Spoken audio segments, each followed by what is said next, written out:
Hello and welcome to this recording. As you'll see in like a minute, a little over, we call this a podcast at the start, and that's because we did think going in it would be a podcast, but now me in post, in my infinite wisdom, has labelled this not a podcast.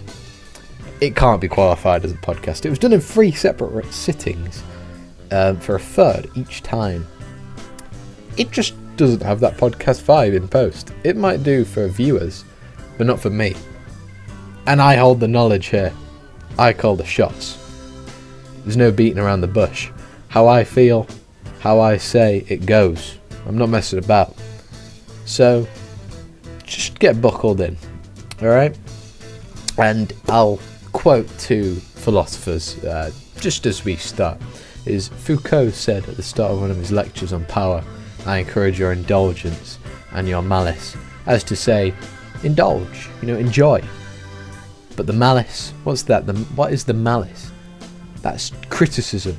Critique our words, right? Don't take our words as gospel. We let's just say we weren't in blind agreement with ourselves. So why should our incredibly wise viewers do the same? Right, well, why shouldn't they do the same, rather? Right? Think for yourself.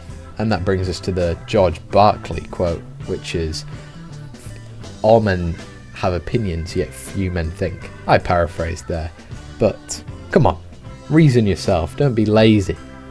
But, I have high expectations for my viewers. I know you're all incredibly scholarly and wise. So I knew you wouldn't do this anyway. So, I'm beating a dead horse there. But I'll have a message at the end. Enjoy. And I'll let the video do the speaking.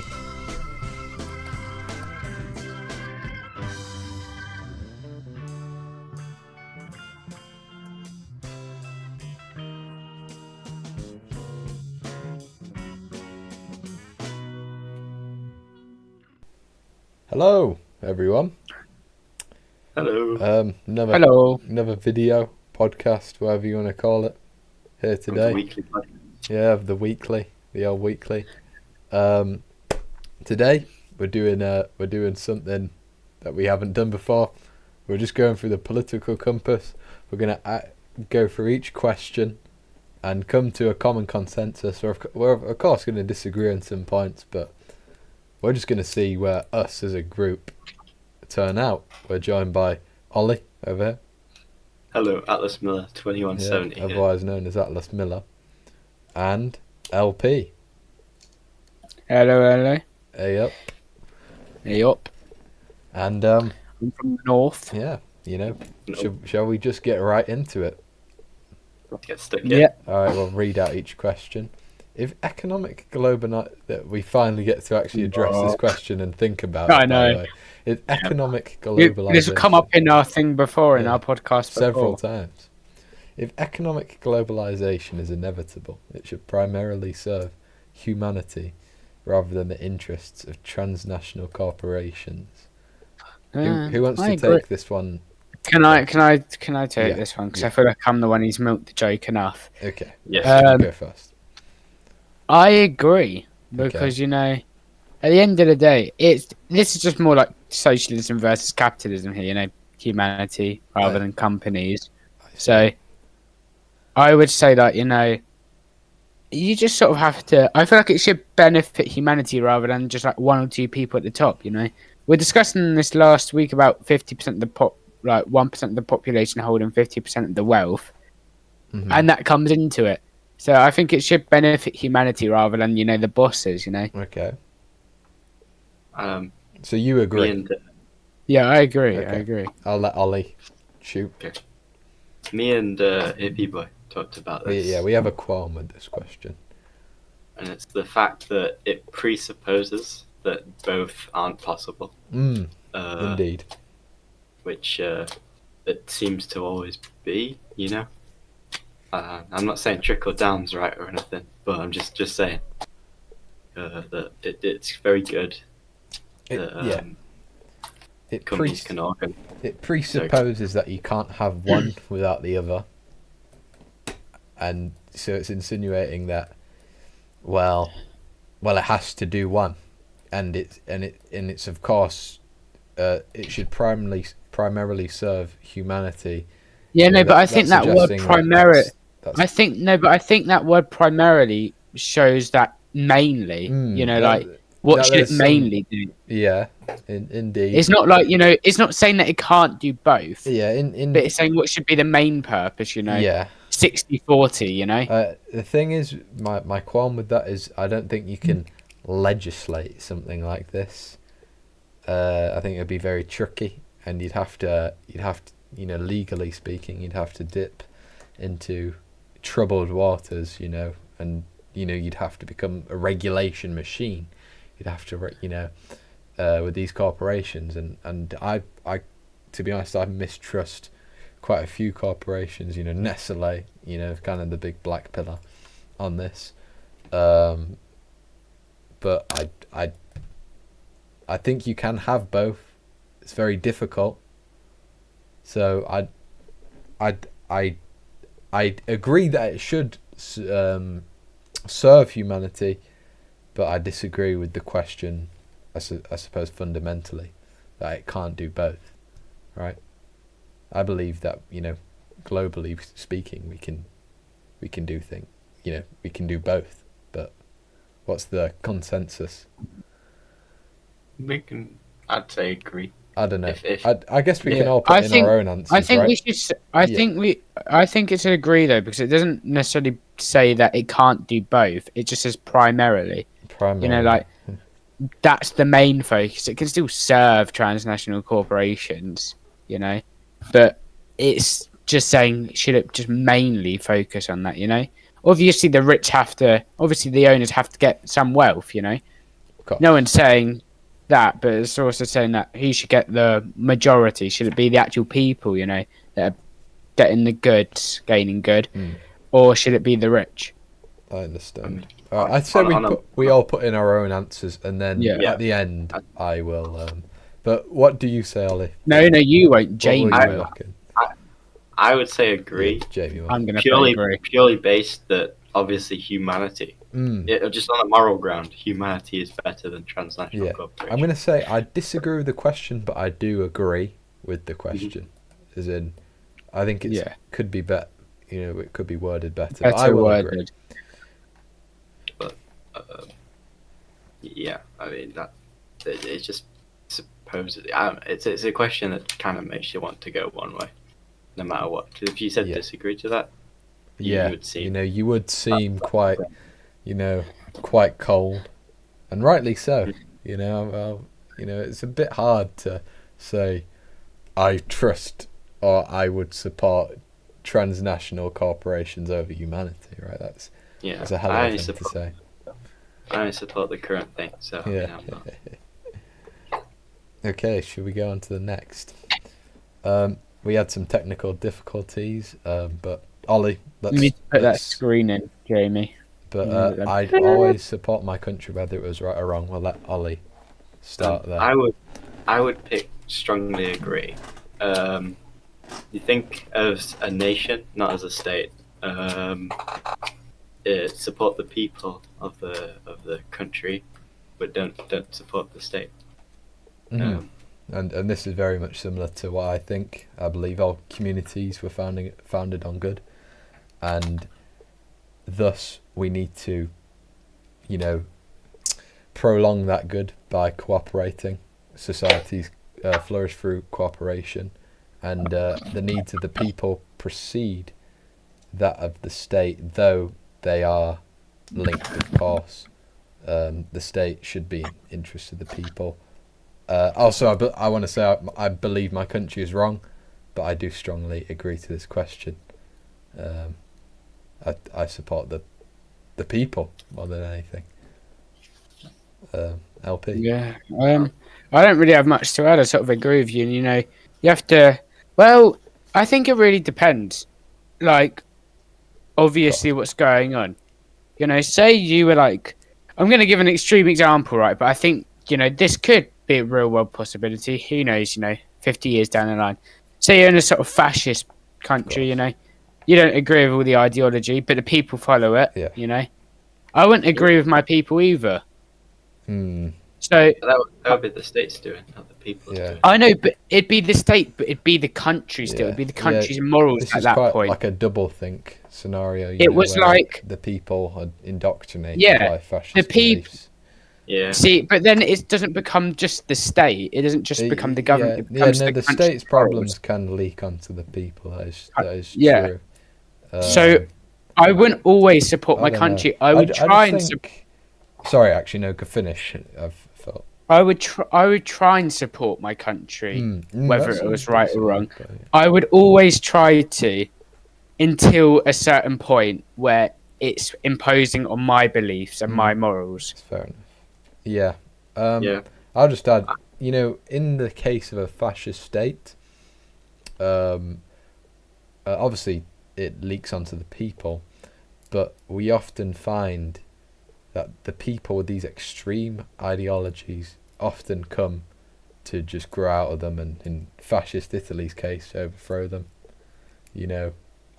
Extreme ideologies are an example which can just wear off over time. There's a promise and it's not fulfilled. And that's exactly. But that's where I think the good comes from it, and that's when you do start to support your country again.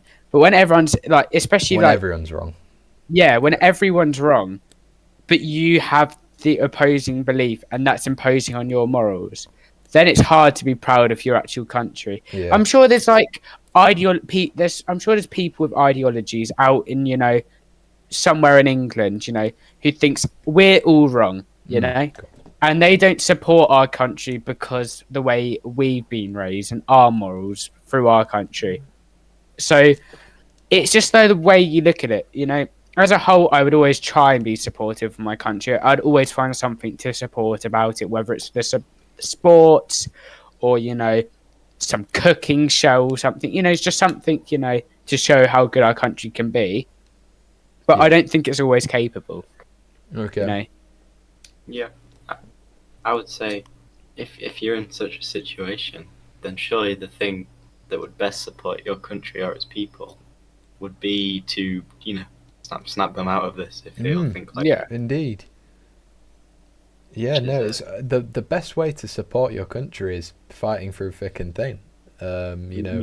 Not abandoning your post, so to say. But not supporting doesn't mean abandoning. No, you can not support something, but still be there. Yeah, I don't know. What I mean by abandoning is losing all hope, in a sense. Yes, I'm not saying you have to lose hope, but I think we're dancing a little bit on real deep intricacies here, but for the most part, I do strongly agree. So that's where I'm finishing. LP. No, I've got nothing more to add. No. Where do you finish? Where do we? Finish? I'm on disagree because obviously you got there. That's fair enough. Examples. Ollie, are you strongly agree? You agree? Yeah, I am. Okay. No one chooses on to the next. No one chooses their country of birth, so it's foolish to be proud of it. Who wishes to start? Disagree. I strongly disagree. So you're extremely strong. You're very proud of your country. I think you should always be proud of your birth country because it's your heritage. It's at the end of the day, it's going to be your culture, whether you're actually from that country or not. If you're born there, if you're living there. I think if you're for instance, say you're born when your mum was on holiday.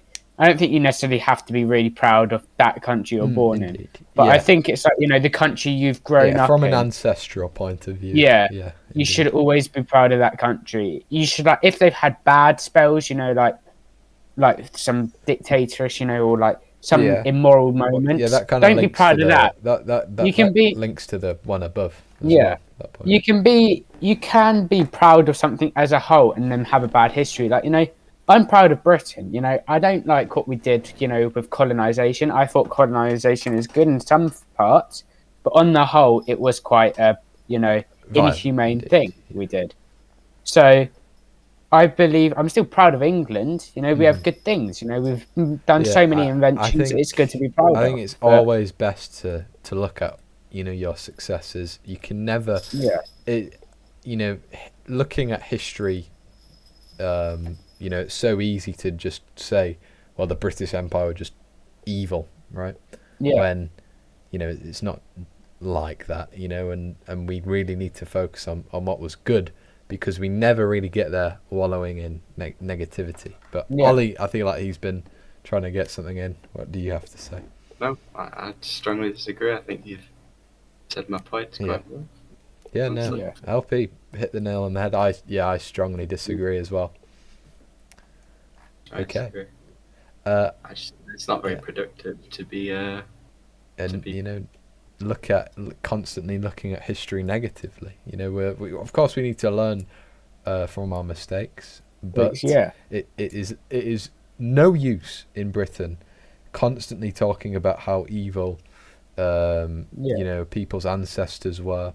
There's no use, because what does it create? It creates a resentment to where you live, and people resenting their current situation don't tend to get far. Also, the way I see it, right, is back then morals have developed throughout time. Back then, all that stuff was seen as relatively okay. How could such moral people like the Greeks enslave people? It's essentially just a product of the time. Yeah, it's not that they were these inhumane people. Yeah, to our standards they were, but to them they were just normal. It was the norm. Yeah. You can't. It's like, for instance, dyeing your hair in this generation. Yeah, you didn't dyeing it green or blue. I know this is a weird. You don't really give a second thought about it. I think that's your point. You don't give a second thought about it. But say you dyed your hair green 100 years ago, you would be looked upon like you're a weirdo. Yeah. It's like that. It's just it comes with the time. It's the culture of the time. Yeah. Okay. Next question. Yeah. Sounds good. Oh, by the way, we all strongly disagree. Yeah, all strongly disagree. Our race has many superior qualities compared to other races. Do you want me to start? What I'll say about this is a lot of people try to shimmy around this question and say there are superior traits in East Africans, for example. They can run the fastest. But a lot of people get very, very strange when they bring up mental capacity in this sense. People aren't afraid of saying Africans have physical advantages, and in East African cases they of course do. In running, and East Asians, they don't sweat. They don't get BO, they sweat. But people get very, very dramatic when you talk about intellectual capacity, that it is easier for some to be smarter than others. You know what I mean? That's a good genetically, from generation to generation. Go on. I would say that this question has said that race and ethnicity are the same things. Not. Yeah, no. Race is much more big tent. Yeah, and social. Like some, I like the example of a just an Asian. Someone that lives in South Korea is very different to someone that lives in Nigeria. Japan. Yeah, someone that lives in Kazakhstan. Closer. Yeah. And so it's different. It's a different. If you go by that, then you're right. No, I still think culture has a great influence, but I do believe, genetically speaking, it's very hard to look past. We're constantly talking about how genetics impact our free will and things like that. Stuff like that. From the book I've read, Sapiens, from the bit I got to something called the cognitive revolution. So that's when we as a species started, gaining a cognitive advantage. No one knows why or how, but we just did. But I don't think there's any real big factors. But at the time, I think we all sort of evolved at the same rates. But I do think it's genetically, you know, like, say your like parents, like your dad, for instance, you can see it from this way. Like, say, you know, your parents were very physically active, you know, they had good metabolisms, all of that. You're more likely when you're born to have a better metabolism, of course, be more your parents physically matter healthy. a great deal. So I think it's more the culture. Originally speaking, the culture. Yeah. So I think it's more point. like the ethnicity. Say you came from, say you're Greek, right? You know, and say you come from a place where they had good education, you know, a good thing. Yeah. Your parents' brains, your grandparents' brain, you know, go up generations. Their brains have all been applied, all been worked, all been good. Where say you come from somewhere like Ethiopia, they don't have a very good education system. You haven't had, your ancestors haven't had that brain, like the brain workout. So I do think it comes from genetics, you know, like it's environment, because East Africa is very high. It's very high up, like it's very mountainous. So these long distance runners like Kipchoge all have a really high lung capacity, which means they can run for longer. Geography. It's environment. Yeah. So there's multiple factors that affect it. All I'll say about this question is, it's almost, it is best to not really answer it, in the sense is there's an idea, the will to believe, and the will to believe is basically, it's better to believe some things, even if they possibly may be wrong, right? The earliest kind of what would you call it, incarnation of this idea would be Pascal's wager. But I would say it's best to not really think about races being inherently superior, as I think that muddies the waters. And so even if this question is true, it's just best not to address it and just work on your problems with institutions, improving institutions. That's all about how a society improves through institutions. That's the whole premise of the book Why Nations Fail. But sorry, I feel like I'm talking too much. You can talk. Podcast. But I was about to say, that's a really good point. I would say, I was going to make a point. Now I've completely forgotten it. The issue with this is it's all very poorly. There's quite some poorly worded questions. Like, you know, saying something superior isn't very good. You know, if you said there was, like, you know, advantages to races or, you know, ethnicities, there is, obviously. I wouldn't say, you know, one ethnicity or race is superior to the other. You know, they're all humans. They all have rights. You know, some qualities. It's very dehumanizing. Also, seeing how quality, that's what I'm like, getting at there. Obviously, you know, if you're into sports, right? But if you're like, obviously, if you are East African, that is a superior quality. But, you know, it also depends how you look at it. Or if you're into intelligence, you know, something like maths, or literally going from somewhere, East Asian, European, somewhere like that, where they have a lot of that. Yeah, so I think it also depends on what qualities you're looking at and what qualities you prefer, because then that will make a superior quality. I did put agree, but LP brings a very good point with it does come from this whole chain of cultures. So I'm not going to pretend like it's something which can't be improved upon. And that's what I mean by saying maybe we shouldn't ask this question. You know? That's my thing. Yes. So I put agree. What did everyone else put? I put agree, but I think it's worded similar to the first question in that if one was to answer it, it wants you to have a certain outcome, because otherwise you seem a bit wrong. Yeah, of course. Yeah. It makes you look more like authoritarian, like, you know, right-wing authoritarian than racist. What you mean to be. Yeah, that's the word. Next. I disagree. Enemy with I'm sorry. You need to read the question out. The enemy of my enemy is my friend. Who wants to start?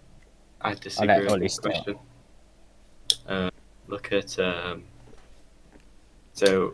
Russia doesn't like China, for example. Yeah, this is perfect. But I don't like Russia, and I don't like China, because they're both bad. You don't need to. The idea of this question is just purely out of a betterment. Yeah, purely out of a pragmatic sense of advancement. That's how I look at this question. Yeah. Also, I go on. Actually, I'll let you go. No, I'll let you go. Okay. The way I look at this question is, then they never will be my friend. I disagree, but it is good to have these enemies fight against each other. Divide and conquer is the pragmatic axiom. So, for example, my two biggest enemies would be people who want the failure for Britain and anti-Semites, right? I can't stand either. And I'll use the anti-Semites example. Is so many of them disagree with each other. You have communists, Nazis, Christian nationalists, you name it. They can come from all extremes on the political spectrum. None of them will be my friend, but I acknowledge their usefulness, and I would hope they tear each other apart in some way. So I cannot strongly disagree, but they'll never be my friend. That's my point. Yeah. What I had to say is, also with that ideology, it doesn't really work. Like, if you look, I'm quite into Cold War and stuff. So if you look at World War II, so if you look at for instance, when America joined the war, they didn't like the Nazis, and the Nazis didn't like Russia, so America and Russia became friends. What happened? 1945 August, Potsdam, right? Big conflict, Harry Truman hated communism. Just proves that even if you join together for a common enemy, relations can still go downhill. We've got real world examples of it, with Russia and America. They used to be really good friends during World War II. Who was the president during World War II? I can never remember his name. Polio boy. Truman was afterwards. Who was before? FDR. Franklin Delano Roosevelt. Roosevelt, right? Roosevelt and Stalin were good friends because they didn't like the Nazis. Yeah. As soon as the Nazis were gone... But it bit them in the long term. Relationships just went horrible. And Truman obviously had a big part to play in that. But it just proves that even if an enemy has an enemy and then you band together to become friends, it doesn't guarantee your relationship secure. It can just still end just as badly or worse. So I don't think they should be your friends. You can work together if you want to get rid of the common enemy, but it's not going to exactly end well all the time. Yeah. Favorite example is the Sino-Soviet split. It's a good example. Anyway, I put disagree for this question. Same. Just disagree for me. Okay, next question. Military action that defies international law is sometimes justified. Okay. Who wants to do this? I'll start with saying I'm no expert on international law, but I do find it interesting how we've universally come up with this set of laws which somehow Russia, China, the UK, the United States, Papua New Guinea, Indonesia, Saudi Arabia, all these differing countries' cultures agree with. I just find it interesting, and I feel like nations don't even respect it in the first place. But no. Well, I'll pass this over. When you have like something that broad, where all these different cultures and stuff have to agree to it, obviously they're not gonna, respect it as much, because it's not tailored towards them. It's tailored towards it's like tailored sort of a mean moral, like mean sort of morals, like in some cultures, I don't know, what Papua New Guinea's morals are. They might think it's okay to attack civilians during war. War's war at the end of the day. People get hurt. I don't think you should really expect civilians not to get hurt during war. So at the end of the day, the whole aim of war is to hurt and weaken the other side. So if civilians I don't think you should target civilians, but I think if civilians get caught in the crossfire, I don't think that should be against the law because it's war. What did you expect to happen? Yeah, that's it. You're bombing a country. You're better off just banning war. And, I know what's more likely. There's going to be another more before we ban war. I would just add that I don't really much care for League of Legends Resolution 729 that says this country's bad. Yeah. It doesn't matter. It's ineffective. Yeah, indeed. I don't really care about what the international law says. I kind of just care about public perception, and I would prefer international law, these kind of moralisms, not to represent it. Of course, I'd want countries to act as kind of moral as they can, but we know how hard that is in today's world, and virtue for a leader is extremely different to virtue of that of us citizens. So we must understand that precautions in war will be violent. Domestic policies may not be great for everyone, but this is ultimately pragmatism,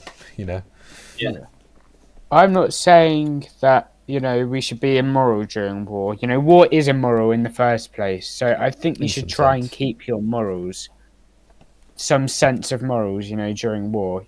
I don't think you should go use chemical weapons. They're horrible. The of course. I don't care for Agent Orange too much. Like one of my great granddads was caught in a gas attack during World War One. I don't know if he lived or not. My granddad didn't tell me that part, but he was telling me that he got caught in multiple gas attacks and things like that. And it burns your lungs. Like if you read up on gas attacks and stuff, it burns your lungs and creates this awful feeling. So I don't think, I think you should keep your morals as much as you can. Well, obviously, if you're going to war, it's an immoral act, unless you follow, the Thomas Aquinas doctrine, which is like war is justified in certain situations. And then I wouldn't say that's immoral, that's justified, I get it, but I think you should try and keep morals as much as possible. Indeed. Having a big law that says isn't going to work because countries are going to break it, and then it's just going to cause pointless. It's going to cause unrest in the media. That's a perfect example, actually. In fact, worsens the war. All these kind of sanctions against countries only hurt the people rather than the leadership. It spreads up because if you think about it, right, focusing on all these crimes, it spreads ideologies.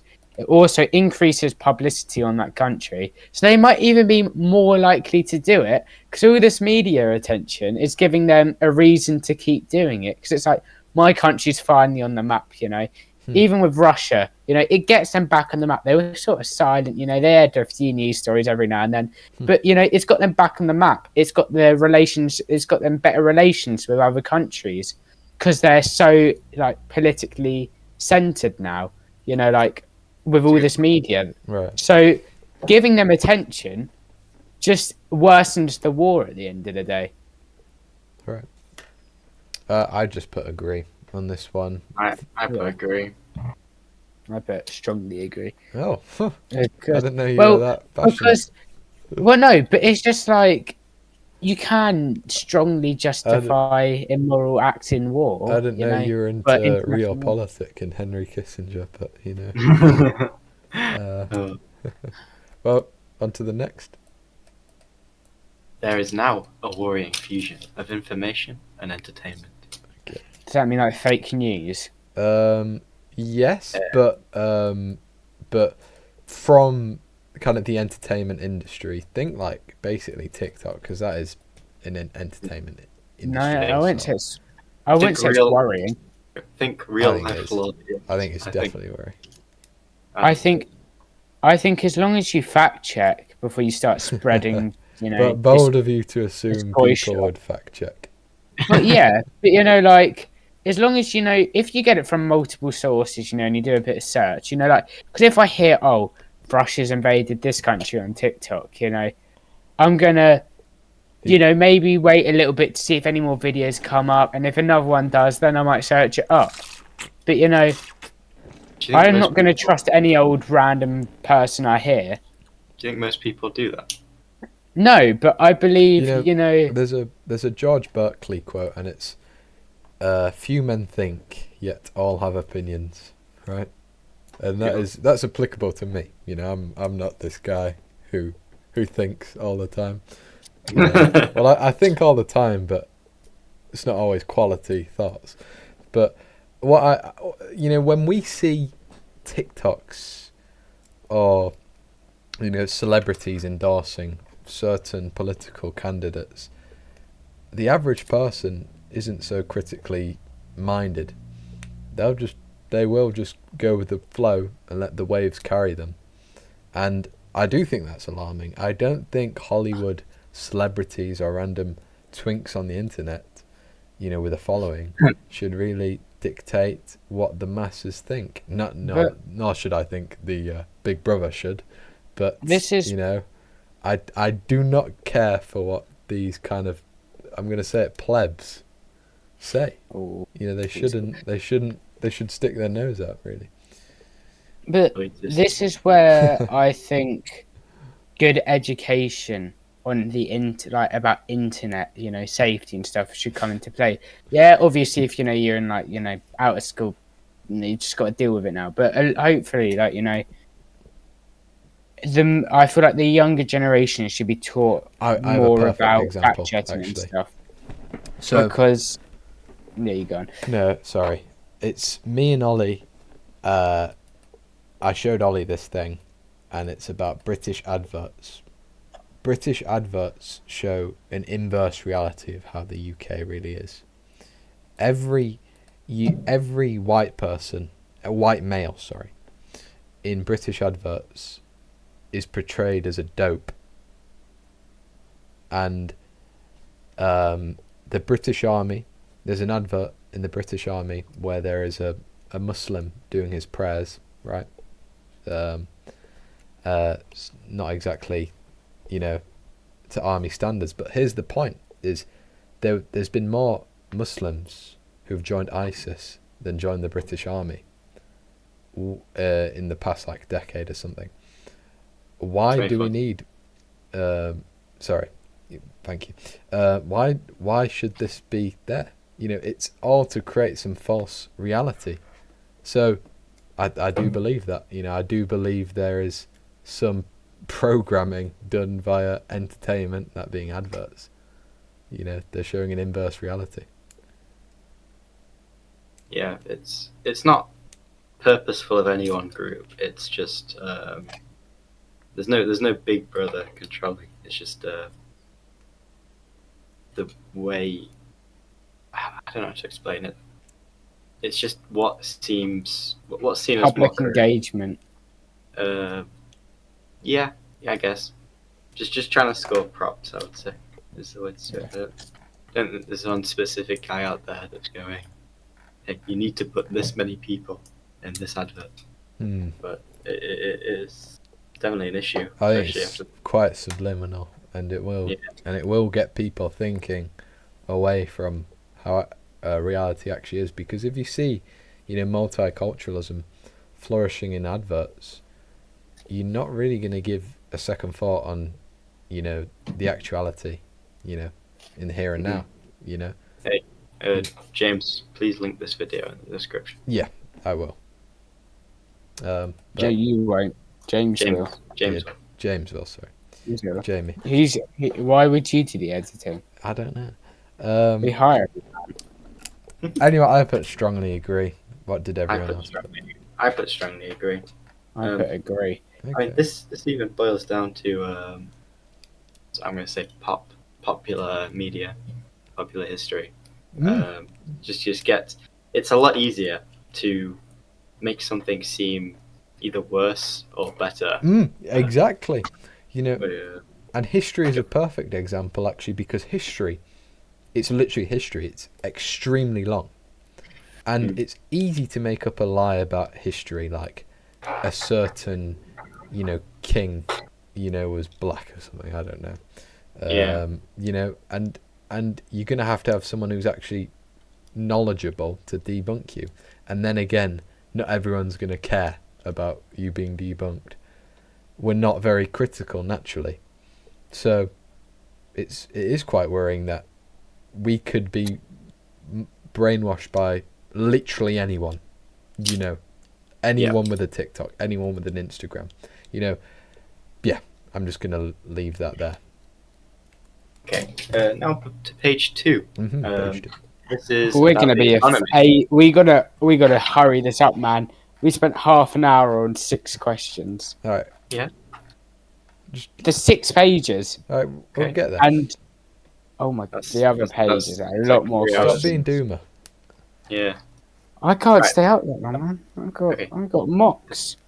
The people are ultimately divided more by class than nationality. I'll go first. My answer to this one is strongly disagree. I share a lot more in common, traits such as media, language, food, history, with someone of, say, the middle or upper class of the UK. With a British aristocrat. Yes, than I do of someone from China that's even the same class as me. Who's of the same social class. Yeah. No, perfect point is I don't believe conflicts in the Middle East are about class consciousness. I think they're about people who want to kill the minority. Case in point, I don't think the Kurds are oppressed because they are poor, because the people who help oppress them are also poor. They don't like them because they are Kurds. Simple. Also, I'm gonna give Jewish people in Germany is they largely assimilated into German culture after the Haskalah, the Jewish Enlightenment, and after Jews were given civil rights after Napoleon swept Europe, they were still viewed as the other because of different, a different history, a different heritage. Even Jews who converted to Christianity were still scoffed at. So, I would say it has been human nature to acknowledge the other and not be too kind to the other. So, and it's not something that we can fix. It's not something we can legislate. It's just a reality. So also, I think that classes are different per country, Yeah, that's true. Like, it's not a linear thing. For instance, say we got, Tajikistan, their lower class is a lot poorer than our lower class, and their upper class isn't nearly as rich as our upper class, Class isn't linear. What a poor person has, in a third world country, or, should say, LIC now, doesn't have near as much as what a lower class person would have in a HIC. The majority world country, actually. Please get it right. Oh, I've been told high income. I've been told high income country and low income country. It's different terms. But some countries don't have as rigid of a class structure as even the UK. The UK's got a very rigid class structure. Even if one was to be from the working class and say they earned, $100,000 a year, they can still give.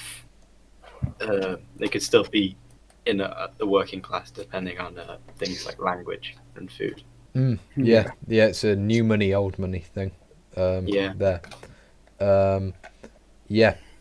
I think the moral of the story for me, is that countries are very different, and it has been countries which has divided us much more than class. The Middle East proves it, in my view, and it's World War One. Okay. I strongly disagree. I strongly disagree. LP. I strongly disagree. Controlling inflation is more important than controlling unemployment. I disagree. I think they go hand in hand. Yeah, I agree. I don't.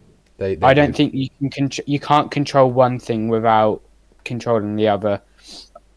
Like for instance, say with Germany hyperinflation, right? Inflation started, then unemployment started. By 1933, there were 6 million people unemployed. That's just the Great Depression. That's not even hyperinflation. But as soon as inflation started during the Great Depression, unemployment shot up, and so to control one, you have to control the other. Or to work on one, you have to try and fix the other at the same time. They go hand in hand. Very good point. That's a good point. There is a case that if you're at a certain level of unemployment, say the UK is at a level of unemployment of 2%, which is very low, it probably is better to control inflation than unemployment, because you'll never get 100% unemployment. No. But you're right, what they go hand in hand when one's high, the other probably is. Yeah. My point. I won't add on much, but yeah, matters in institutions with getting employment, and the better the institutions, the better society functions. So, yeah, but I disagree there. I disagree. That was quite not strong. Yeah, so we all just disagree there? Yeah, I disagree. Okay, that was quick. Because corporations cannot be trusted to voluntarily protect the environment, they require regulation. True. I agree. I strongly agree here, to be honest. I strongly agree. I only agree. I don't strongly agree. Dirty ways are cheaper and easier. Being clean costs more money, so corporations are less likely to do it. There's little incentive for corporations to not make more money. Yeah. So obviously the roadblock being the regulation is corruptible, and that is a massive problem. But I do believe that there should be incentives for being environmental, like tax benefits, That's under regulation, I'd say. That falls under it. No, but that is under regulation. But I think that's an incentive for them. At the end of the day, I get that's a regulation, but at the end of the day, they're going to be less likely to exploit it if they've got to pay like 1% less on tax. It doesn't sound like a lot, but 1% adds up if you're a $1 billion company. Normally, you'd do it the other way around. So, for example, like a carbon tax, you would tax the carbon going in instead of taxing the carbon they didn't make. It's just easier. But I only agree because private property was meant to protect the environment, but it doesn't. Like private land ownership, it doesn't. So I only agree. I don't strongly agree. Yeah, that's fair enough. Because you're thinking, from private property's original, purpose. Yeah. Okay. I strongly agree. Ollie agrees. I strongly agree. LP strongly agrees.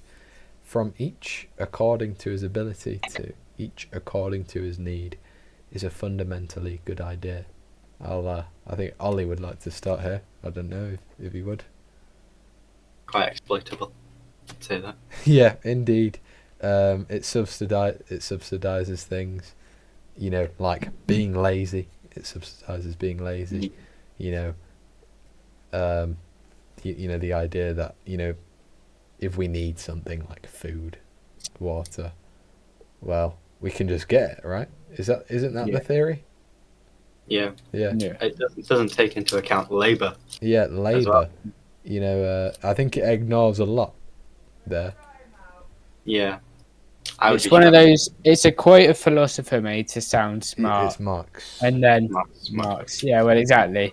He was quite smart. It wasn't to sound smart. It was to sound altruistic. Like he truly cares, and convincing. Yeah, rhetoric has a lot to do with it. Yeah, but at the end of the day, if you actually analyze it, there's not a lot there. It's just like it's fundamentally bad idea. If you analyze it, you have to look at the logistics, how practical it is. Yeah, no society could run like that. It subsidizes sloth. Laziness. I just need to try it one more time. Maybe it'll work. Maybe it'll work. If you've got if you got a pile of burning money, throw more money in it. It's a throwback to podcast episode 7, by the way. Okay. Next question. We all strongly disagree there? I strongly disagree. I strongly disagree. Three of the market, the three of the people. Disagree. Really? I strongly agree on this point. I think it... No, because the way I see it is it can lead to a lot of corruption and exploitation. Because, at the end of the day, the people are freer. But if you've got a free market, people are more likely to, the rich are more likely to own that free market and have more control and then repress the poor's ability to be freer. So fundamentally, idealistically, it should have freer people. If you look at it in the way, economically with the richer, because wealth isn't even, if wealth was all even, you'd have freer people. But wealth's not, it can actually hinder the poor. Yeah, and I just agree with this. It's a sad truth that we can leave a market to oligarchs, and from like a libertarian ANCAP perspective, I don't know how you counter an oligarchy. I don't know. So I don't know. I just agree. The point of corruption and oligarchs suggests that, if you look at it from purely an ANCAP perspective, as you said, that there wouldn't be corruption because there's nothing to be corrupted. Because obviously you have freedom of association. But then I would say that monopolies aren't natural and are mostly government made, apart from in situations where there's like, I don't know, one area, for example, that spawns all the salmons or something, and you control the salmons or something like that. You own the salmon. Yeah. I strongly agree with free of the market, the free of the people as a basic. Okay, so LP, you disagree? Yeah. I just agree, Ollie. I think it depends, but I think idealistically that's true, but in practice it can lead to less freeness. I'm not saying communism's near is better. It's the best. Capitalism is good, but that has no still market. Not, so yeah. Okay, next question. It's a sad reflection on our society that something as basic as drinking water is now a bottled, branded consumer product. Do you want me to go first? Yeah. I disagree. I think that it obviously has a market, has a purpose, and any product that does so is an effective product that people like and people only buy because it serves a purpose. In this case, it's the purpose of convenience. Obviously, they're not. So the water isn't the commodity. The plastic bottle is, and the convenience of that. I mean, I haven't. You could also argue the water is, because at the end of the day, I might be like one of those weirdos, but different brands of water have different tastes. So that's just my opinion. Some people buy the water for the taste. Like some people really don't like the taste of tap water, so they buy the bottled water because it tastes better to them. It's just another option. Although it's water, it's still got different, different minerals in, and all of that. You leaned into my point. Is their competition is my main angle. Yeah. How do things work best? Is when they have something going up against them, an incentive to do better, to make better water, to have more customers, and usually when, let's just say, the state owned and sell the water, there's no incentive really to make it good, to make it better, to make it the best. They can make it as sloppy as possible and people would still buy it because why? They're the only option, and they could also make it very expensive. Whereas the competition, the free market, is they have to be as fair a price as possible, and they have to be as high quality as possible. So that's, the free market just kind of being quite beautiful there. And this can apply to other products than just water. But in principle, as a philosophical question, I wish it wasn't, but from a practical perspective, no, I disagree. Also, it can lead to a lot of other cool things, like it can lead to a lot of things like Blackwater. That's cool, It can lead to little niche products. There's a quote that I like here, and that's, imagine if the state made the iPhone, and obviously anyone that thinks about that it probably wouldn't be as good as an iPhone. Yeah, it'd probably be a tad bit more limited. Yeah. Also, my point, there's a chapter about it in the Road to Serfdom as well. Next question. Where did we all land? I just landed on disagree. I landed disagree. Ollie was strongly disagree as well? Yeah, fair enough. My reservations are purely from a philosophical perspective. Yeah, may say. Okay. Land shouldn't be a commodity to be bought and sold. You should go first, Tippy. You haven't gone first a lot. I disagree. I believe, literally, how the hell would communism work? As in, communes, as in, there is no private property. I believe that's ridiculous. Yeah, strongly disagree for me. It's a strongly disagree for me, but that's because, as you said about incentive, what incentive do you have to make land better if it's your own? Actually, I wish I got onto this chapter of a book. I was reading The Need for Roots, and the woman is like a kind of Christian mystic who wrote it, but she said something like a spiritual need for private property, something that is more dear to yourself, and incentive, of course, is part of it. I wish I could speak more about it, but Ollie, take the floorboard. I interrupted. Oh, this person's been Simone Weil. Yeah. Been person of the day before. Oh. Very nice. Oh no, sorry, I interrupted you in your point about incentives. No, that's my whole point. If you have no purpose to make land better for it to be bought or sold, then there's the purpose of it being bought or sold is there to make it better for when, because land is equal, obviously. There wouldn't be a city where the city was for no reason. Anyway, Chode? Sorry, where was I? I disagree. I think you should, you should be able to. Free market is, at the end of the day, best, Also, imagine, the architectural standards of just government. It'd be cheap building. Like being able to buy land makes places nice, and beautiful. It makes them better. Like if you look at communism, ex-communist countries, right? It's all concrete, apartment blocks because it was cheap and practical. Whereas, and some could argue, absolutism, isn't it called, or something like that, or brutalism, architecture is quite nice.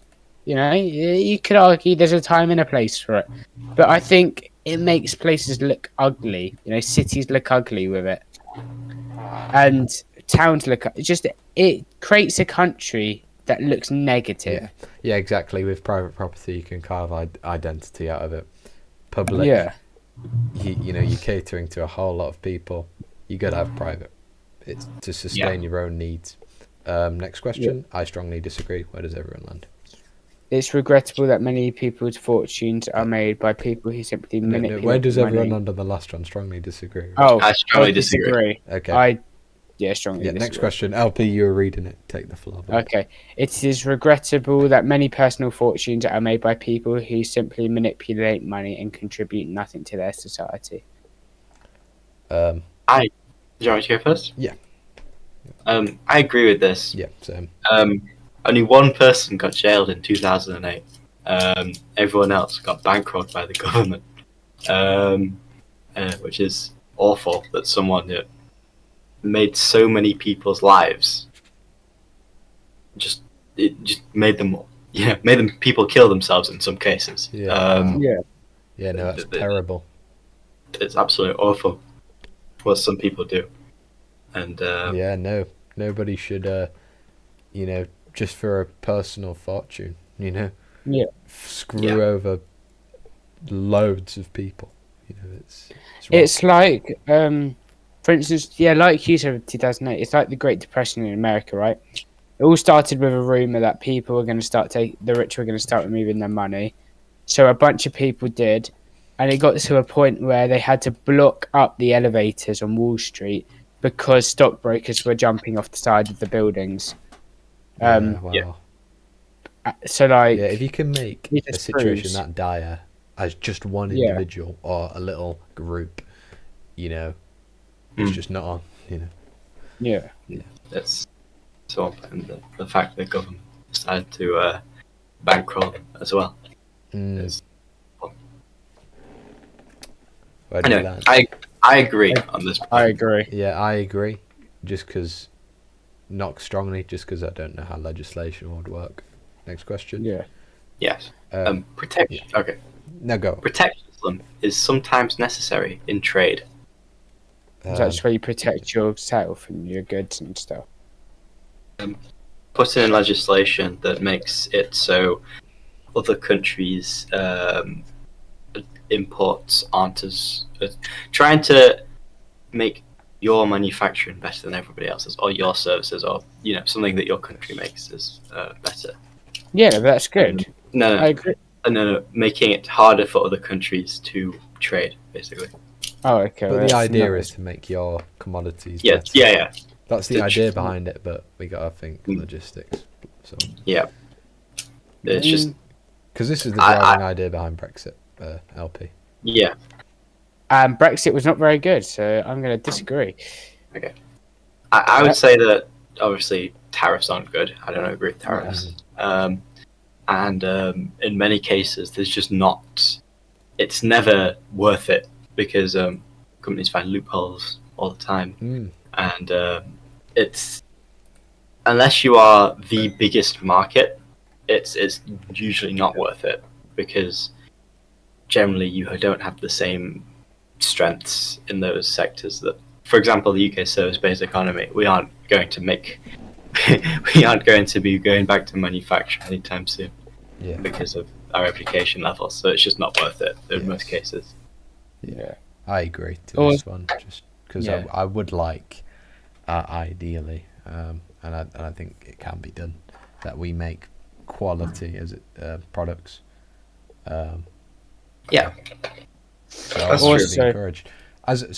And from a personal perspective, we as people, if we wanted this to be done, we would have to do this ourselves by buying the British products as well. So, LP, you can. Yeah. Okay. Just you take it, and LP. I don't really have a point to add. I'm just announcing that in 15 minutes I'm gonna have to cut my role in this podcast. Right. Should we finish to the end of this section, as in section 2? Yeah. And then. Okay. And then what we can do is we can screenshot take photos of our answers and come back to it at a later date. Yeah. Okay. I would just like to add that the best way to do this is probably from a national security standpoint. So saying, for example, with British Steel, we don't make any steel anymore, which is a bad thing because we need steel to make tanks and stuff. So we should try and protect our steel industry, which didn't happen. But it that's just the best way to look at it. Obviously, it's better in war to make everything yourself, but that's just with globalism, it's not a thing anymore. So I'm going to agree. Yeah, I agree too. Only because if you swayed me, Ollie. You swayed me. Only because of war, but if you're not, then it's probably better to do the whole globalism stuff. globalization stuff. Also, globalization creates good, allies. If you've got a good trade, they're more likely to defend you and protect you. Well, And that's the whole point. But we've seen with we've seen with Ukraine that it doesn't always work. The only social responsibility of a company should be to deliver a profit to its shareholders. Strongly disagree with this. I disagree, but legally, the answer is yes. Yeah. Well, no, I wouldn't even say now legally. No, that's the answer. Wait, the next one, the only social responsibility for a company should be to deliver profit to its shareholders. I wouldn't even say legally. Yeah, I strongly disagree on this one. I strongly disagree. I wouldn't even say legally yes anymore. There's so much legislation that, social responsibility also involves the environment now. Yeah. A company has to be environmentally friendly. I don't want companies creating unrest, actually. Political, environmental, you name it. Yeah. I'd say that even legally, it's not just they have to provide a profit. Legally, they also have to hold up to government regulations. So, it's not their only thing they have to worry about, and it shouldn't be their only. Legally, they have to, though, provide. No, I'm not saying legally I'm not saying, it's like they don't. Obviously, they do. Mm-hmm. But I believe legally there are other things as well that are key social responsibilities. Yeah, obviously. The environmental regulations probably trump that. Yeah. The rich. But the word social, I kind of ignored. I apologize. Yeah. I strongly disagree. I disagree. I strongly disagree. I could lean towards just disagreeing, just because, again, I keep on saying this, but I'm not an expert on legislation. Next up. Yeah. The rich are too highly taxed. Disagree. Used to be a neutral option. I mean, I think they. Do you want me to say my point? They're fairly taxed now at the moment. Don't they pay an awful lot? 50%. Okay, yeah, no. I think there should be an even higher tax bracket though. Really? For the ultra, not higher. I feel like for the ultra rich though, they don't pay taxes. Exactly, but there should be ways to get them back paying taxes. Yeah, I agree with that. Doing dividends and all this shit, and shareholding and other things. Well, the problem is, they pay a tax, but not to the government. To some random guy. Yeah. Also, I've got this thing. I can't remember what company it was, right? But they have their main. So I can't remember what company it is, but they have their main office in a country where tax for the rich, right, and tax for businesses, is something like 5%. So what they did, right, is whatever profits they earn, it goes straight to their headquarters, that's set up in this poor country. Then they only get taxed a little bit. The country's obviously getting a bit of wealth, but then they get to keep most of their profits. So they do pay tax, but just not enough because they find loopholes. The whole point of the Cayman Islands or Ireland. Ireland's entire economy is propped up by 26 companies. Apple's one of them. Anyway. Oh yeah. I don't agree with taxation. I would probably put agree because I don't think that the government should take 50% of anyone's wealth, money, which is the highest tax bracket. If you go off, it depends what the rich are. Are the rich the ultra rich that are earning millions, or is the rich someone that's earning over 100 grand a year? Because they're pretty rich, but they're not the richest. Yeah, I think there should be a bit if you're ultra wealthy, there should be extra social responsibilities that come with it. I don't agree. No, I'm not saying they have to go out their way to do shit or they have to participate in volunteering or something like that.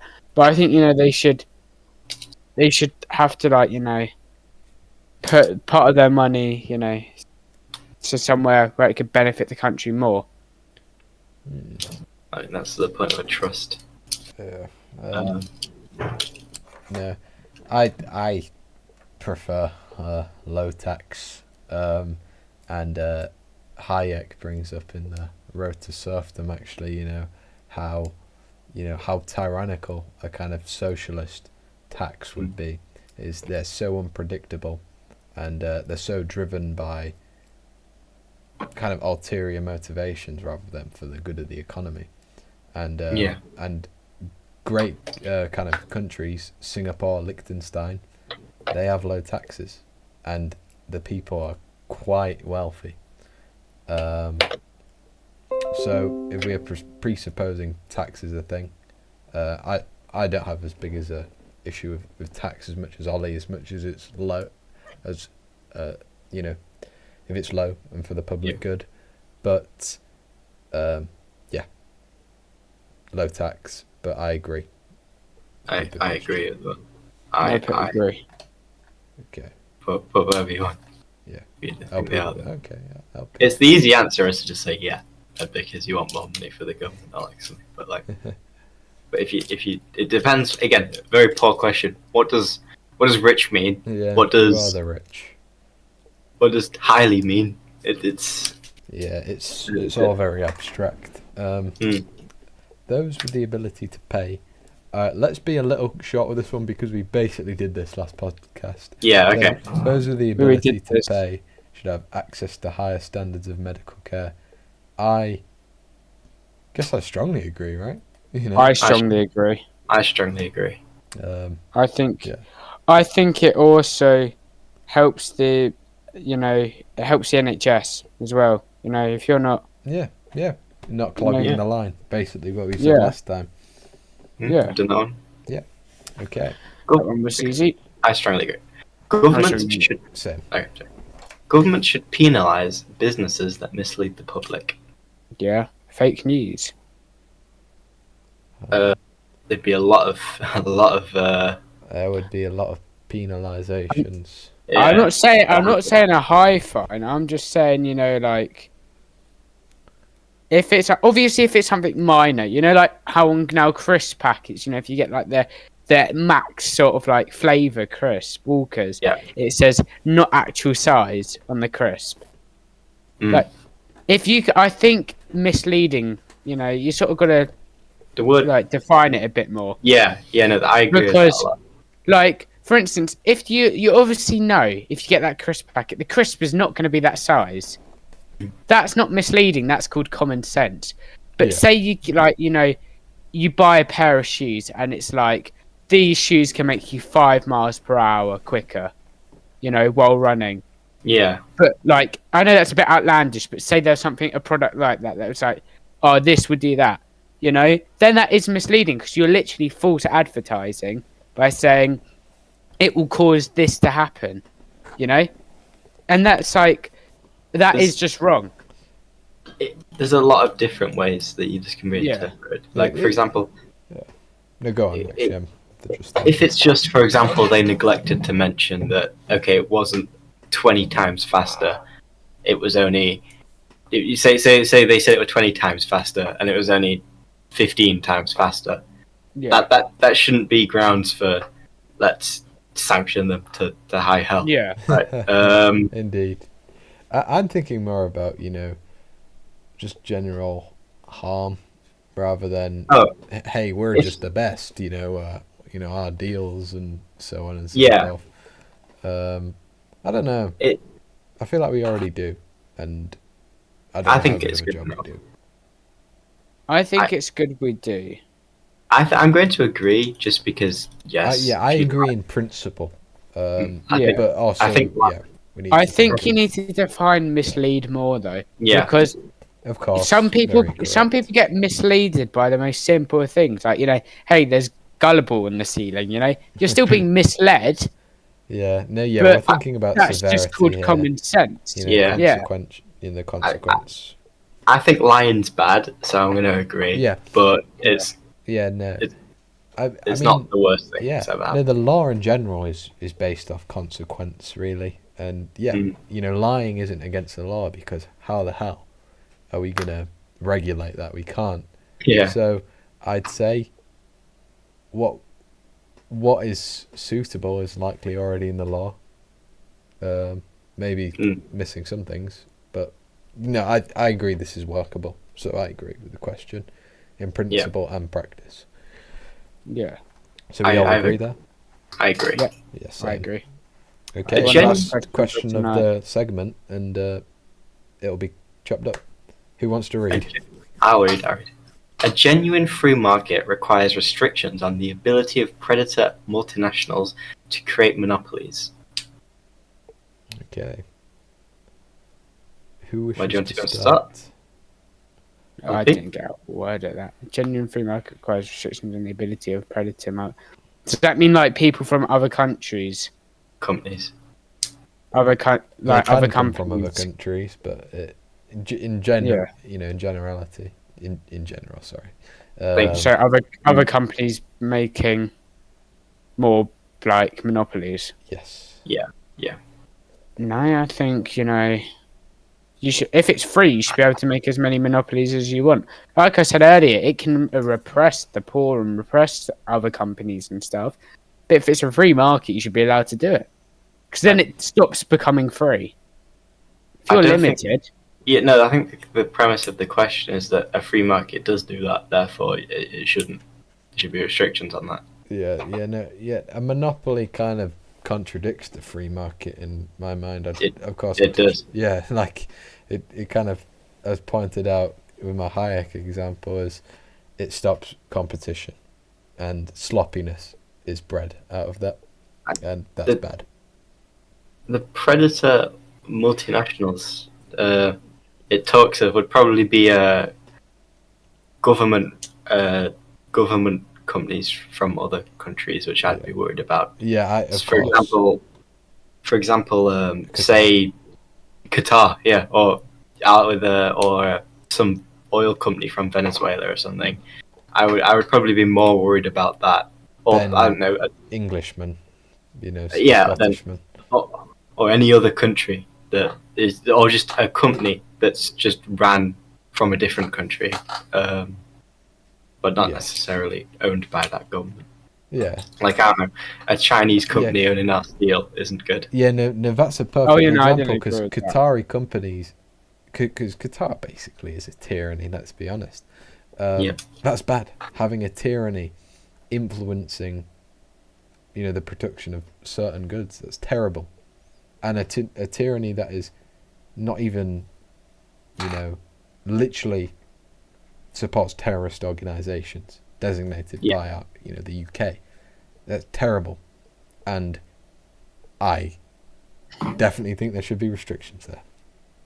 Yes, I would say that goes out of the scope of the question when it says free market, because that's not a free market company. That's a government-run organisation. Mm-hmm. If you're talking about, I don't know, Al Jazeera or China Steel. Yeah. So I would say, in a genuine free market, I strongly agree. I disagree. Wait.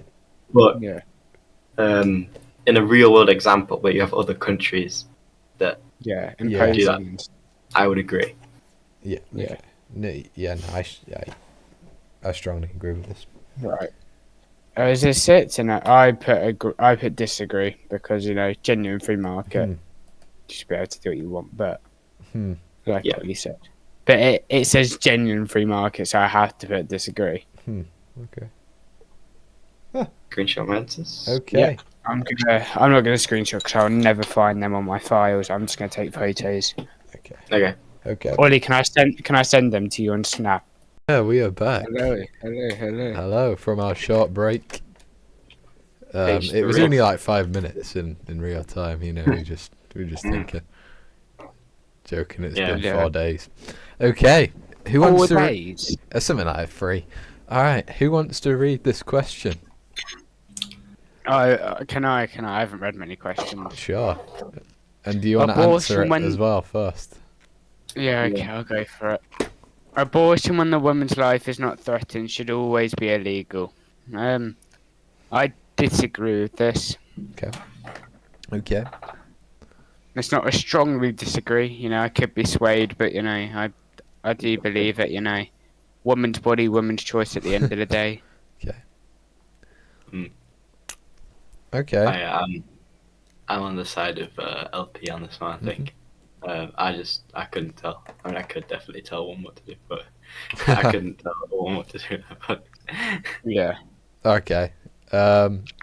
My whole thing is from a pragmatic aspect. I kind of hate abortion, really. In fact, I would never want a partner to get into this situation. I wouldn't have sex for the fun of it without a condom. But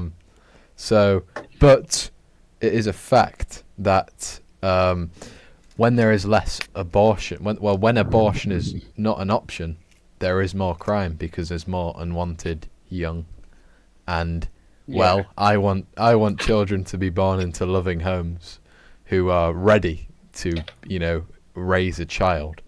So it's if abortion is a key to society flourishing, I think it's a key we must have. So I disagree, but I don't think that I don't think that we should have people just having sex for the fun of it. No.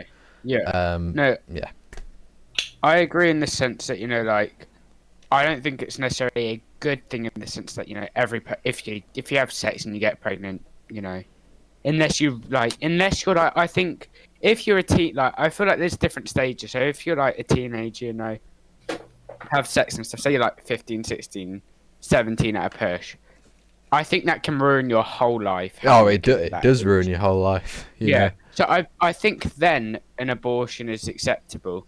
Indeed. Yeah, no. But then I think when you're in like your 20s, 30s, if you have sex and you get pregnant, as long as you're financially stable and stuff, you've got a house and stuff, and you've got the capabilities to, live with a child, and it will grow up in a good life, then I think you shouldn't get an abortion. Yeah, no, I think it should be a option. Yeah, it should always be an option. Like Bill Clinton said, it should be available but rare. Thanks, Bill Clinton. I'm paraphrasing as well.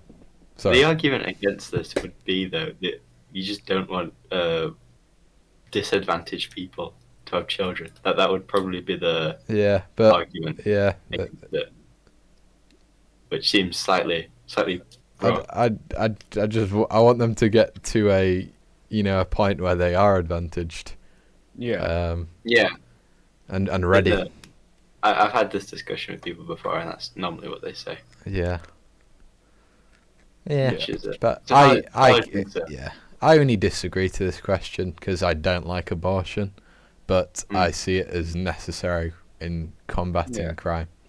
It's like, obviously it's not a nice thing, if you look at the way the procedures are done, they're obviously very much over, I don't know, when because I go to a Catholic school and stuff, when I was being taught about abortion, it was put in a way more negative light than it actually was. The way they described it and stuff, they horrified it and scaremongered it way more than it actually is. Because as long as you get an abortion before the baby's properly developing, it's actually quite a simple procedure, and it's not too much strain on the body. I don't support any of the 24-week garbage. Of course.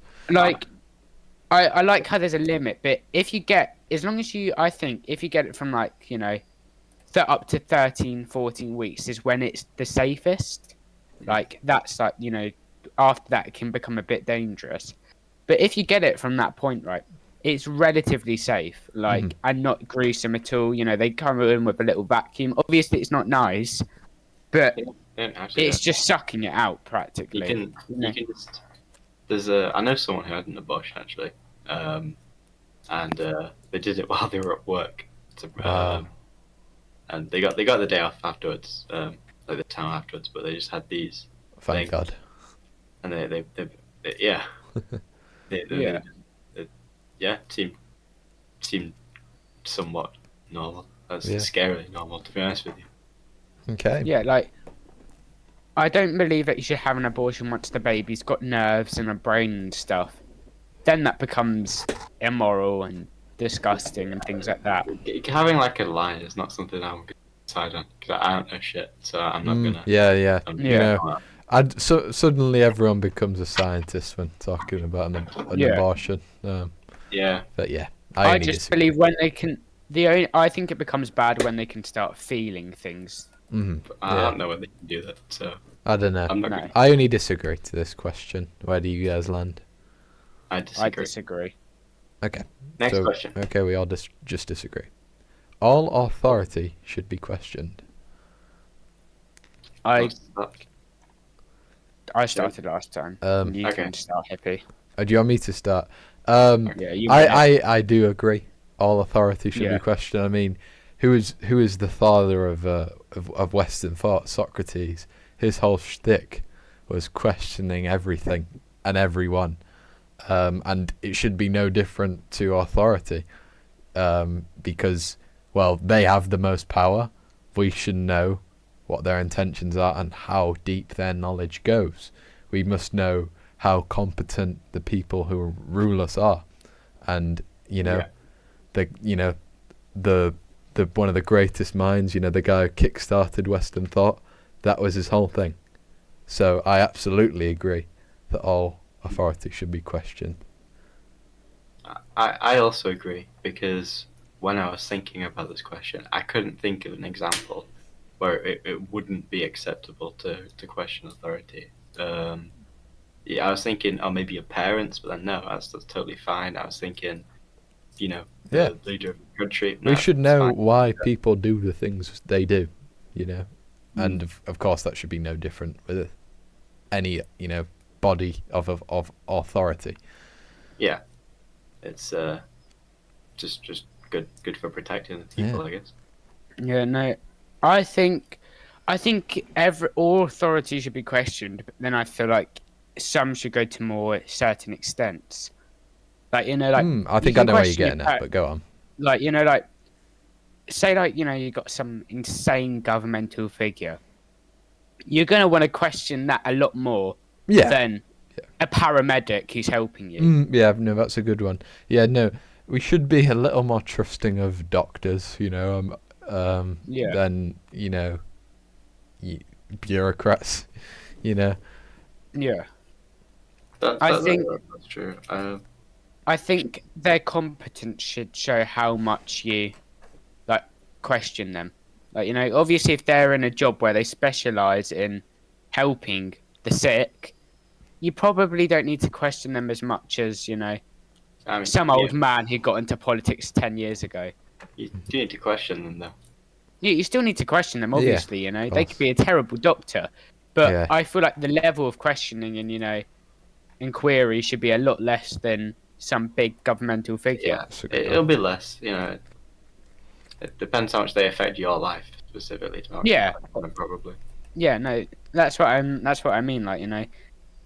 Obviously, butterfly effect. If you don't question them, they could do a horrible thing if they're affecting your life. I just agree to this question. Yeah, I also just agreed. Okay. I'll argue this one, because an eye for an eye and a tooth for a tooth. I agree with this question. I think it's kind of reasonable. It comes across as somewhat vengeful, I guess. But if you've been wronged, then you have a right to get back. Yeah. Okay, I have a different perspective. I do agree to this question, but I disagree with when it comes to this test, because I think that the gangster code on the street has always been an eye for an eye and a tooth for a tooth, in terms of, well, you've done this to me, I will act and it will be physical. When I don't think that is the true principle of an eye for an eye and a tooth for a tooth. I believe that is done through legal means, monetary means, not, just punching a guy in the face back. Though I think you should, if you're punched in public. But what I mean is, if everyone, abided by this principle, right? If you wrong me even slightly, I will attack you physically back. That is a terrible society. That is a lawless society. So I take this question legally, and I disagree. That's a good point. I'll let LP while I process that. I agree with Hippie that an eye for an eye and tooth for a tooth is good, but I don't think it should be literally an eye for an eye and a tooth for a tooth. Obviously, yeah, I disagree with the literal interpretation. Yeah, I think you could do for instance, prison is technically an eye for an eye and a tooth for a tooth, because you're still getting vengeance and justification, just not in the same form. I think you should always get justification and vengeance, but not if they kill someone, you kill them. I just think it should teach them a lesson enough to the point where you're still getting justice, but you're not becoming immoral yourself. Obviously, it depends on circumstance, but I don't know. The whole death penalty thing kind of warmed up on me, to be honest with you. Yeah, no, I've always... The whole murder thing. Mm-hmm. I agree with the death penalty. That question will come up, but yeah, I agree to it with a certain point. Fortunately. Okay. I just disagree to this question. Yeah. I agree for the concept, but not literally an eye for an eye, tooth for a tooth. So where do you land? Agree, but it's just because I agree with the concept. Okay. I agree. And Ollie agrees too. Yes. Okay. Taxpayers should not be expected to prop up any theatres or museums that cannot survive on a commercial basis. Disagree. Strongly disagree. You strongly disagree. The reason why taxpayers pay it is because it's so then we can all go in there and get educated, so we know about history and we learn. My counter to that is how many people actually do that, though. I know quite a few. Not many. If you don't live in London, that's one of the things you do when you go to London. I'm not saying they go every day. Yeah, but do you think the foot traffic in, say, the British Museum or the National History Museum is enough to prop it up? Because I think if they did charge, they probably charge quite a lot. Oh yeah, no, exactly. But the reason it's free is so anyone can go in. I admit, and also I think of it in just the upkeep as well. You can think about the foot traffic, but the size of the buildings, the actual storage for some of the artifacts, they haven't even got on display. Some things have to be kept in such perfect sort of conditions that right humidity, right temperature, right light, and stuff like that. So I do think we should be paying for it, because at the end of the day, when you go to London, if you don't live in London, it tends to be a thing where if you live somewhere, you don't do the interesting things. If you don't live there, when you go there, you do all the fun things. So, if you don't live in London and you go to London, what's one of the things you're going to do? You're going to go to the museums, if you're spending a few days there. I disagree with someone being forced to give up their money for a museum that they might not have any interest in, when museums can definitely work, as we see in America quite a bit, without having a taxpayer for someone who's my tax is quite clear. Mm-hmm. Yeah, you're an anti-tax type of guy.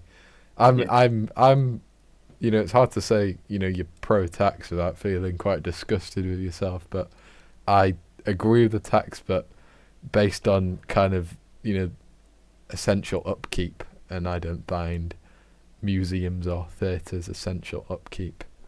Yeah. Societies exist as well for this exact reason. Societies can have thousands of members or get perks and do stuff. The National Trust, like that. The National Trust is a really good example. You have to pay a yearly subscription, but you get to visit all the houses and forests and stuff. A good example is like local family history society. They do really well, actually, and they provide a really good service for anyone that wants to know the family history. Yeah. I think it's also like a tourism thing though, because like at the end of the day, if it's free, tourists are going to go in there and want to see these things. And then don't care about money as much as no, obviously not. But like, I think if it's more free, it seems more appealing to them to go. Oh, let's go see. You know, what's that stone called? I always can't remember the stone. The Rosetta Stone. Yeah, the Rosetta Stone. It's like, you know, a tourist's gonna go. Oh, you know, it's free. Let's go see the. You know, if they're Egyptian or something, they'll think, oh, the Rosetta Stone's cool. Let's go see it. You know, that's part of our culture. So I think it's also good that it's free because we've got a lot of other countries' cultures in our museums. And if we started charging tourists to see their own culture that we've taken, I think that can get a bit immoral. I think they hate our country to begin with, to be honest. Yeah, I think we should charge them for that reason. But no.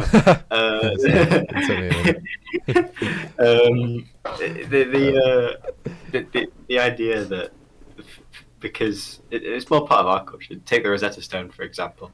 The Egyptians used it as building material for 2,000 years before we found it. Or the French actually found it. So, I mean... I agree to this question. I agree as well, this question. In fact, I would somewhat strongly agree. I put disagree because I think it's, you know, creates culture. Okay. I understand your point on getting educated, but I can see there is a stone on the anyway now. To be honest with you, the idea of a museum is to preserve these artifacts, and that costs quite a lot of money. That anyone that doesn't, you shouldn't be forced to have to pay for something that you might not even use or don't even have an interest in. I don't think that's moral. So that's my justification. Okay. Yeah, but also, let me add one point. It's fine. Museums also do a lot more than just show off things. They do a lot of research. Museums. Well, you know, you're also paying for archaeological research. You know, scientific research and stuff. In most museums, they've got like people working to discover things and like, you know, to add to the museum through scientific advancements and stuff. But you're not just paying for the museum itself. You're paying for the, you know, the science behind it, all the things you don't see, but they are making a difference. Yeah, but again, I shouldn't have to be forced to pay for it. Anyway, all right, gentlemen, we're getting into the tax debate a bit early, I think. Okay. What is the tax debate? I don't know. I don't even know. But hey, I've already gone through the one. Anyway, yes. Sorry about that. Yeah. Okay. Next question. Who wants to read it? Can I read it? Yeah. Go ahead. Schools should not make classroom attendance compulsory. I, you know, disagree with this. I think it should all be compulsory. Okay. Fair point. Because I think I agree as well with you. Well, I thought you were going to go the minor route, but you know, I think you should all be well educated going into adulthood. Mm-hmm. I don't believe that you should have to go into university and stuff, you know, or do maths and English till you're 18 if you really don't want to. If it's not your thing, when you turn 18, when you're like, you know, 16, you know, you can get an apprenticeship doing what you want. I don't think you should be made to do maths and English, but I do believe that you should go into adulthood with a pretty good education, because people go, oh, when am I ever going to use? It's not about using it. It's about the ability to use your mind. Yeah, quite right. It's not about, because like that's what like my teachers say, and I do agree with them. It's not about, you know, quadratic formula. It's not like you're ever going to probably it's about use being that able to apply your mind well. Yeah. It's about training your mind for adulthood, for when you're in a job where you need to apply your mind. And I do believe that you should be made to go to school for that, because my granddad didn't go to school. He's illiterate, you know. He worked as a builder. You can do well not going to school, but I don't think it gives you a good chance of successfulness. Yeah, success. And I just think it's very good. I agree. I don't strongly agree, but I agree. I think that it exposes you to a lot of different subjects that you might not have liked anyway, which is why I like it. So you agree that it shouldn't be compulsory? Or No, you no, agree with LP? Because I agree with LP. But it should be compulsory for the reason that it allows you to think more than and discover things that you wouldn't otherwise. Yeah. I'd have no interest in what I do now if it wasn't for school. Yeah. It also just creates a better society, because let's face it, you know, a lot of parents, a lot of poor families are just going to go, oh, well, you know, we need you to work and earn money, like they did in Victorian times. Let's just take it this way. The societies where children don't go to school, they don't do good. So I think we should make kids go to school, and it may annoy them, but it is for their betterment. Yeah, that's a good point. Ooh, okay, this is a controversial one. Wait. What did we all answer on this question? I put disagree. I put disagree. I put disagree, but I don't know what's stopping me from putting strongly. Yeah, no, neither. I think it's just you can look at it in another economical way if, you know, poor families and stuff, you know, if they really need the money. Yeah. It can be slightly authoritarian, but it's right. Okay. Yeah, okay. Ollie, you wanted to read this question? Yeah. I don't want to answer it first, but I do want to agree with it. Okay, I'll answer it first. Okay. All people have their rights, but it's better for all of us that different sorts of people should keep their own kind. Yeah, very rough day. Okay, I'll take it away. You go first, because I feel like you might have the most controversial. You think I'm racist now? Okay. Yeah. So I think it's not a question of it's better for all of us to, you know. Wait, let me just read it. Yeah. It's better for different sorts of people. People should stick to their own kind. I don't think it's people should stick to their own kind. People do stick to their own kind. People flock to people who they perceive. You know, people flock to similar people who they perceive to have comparable lifestyles.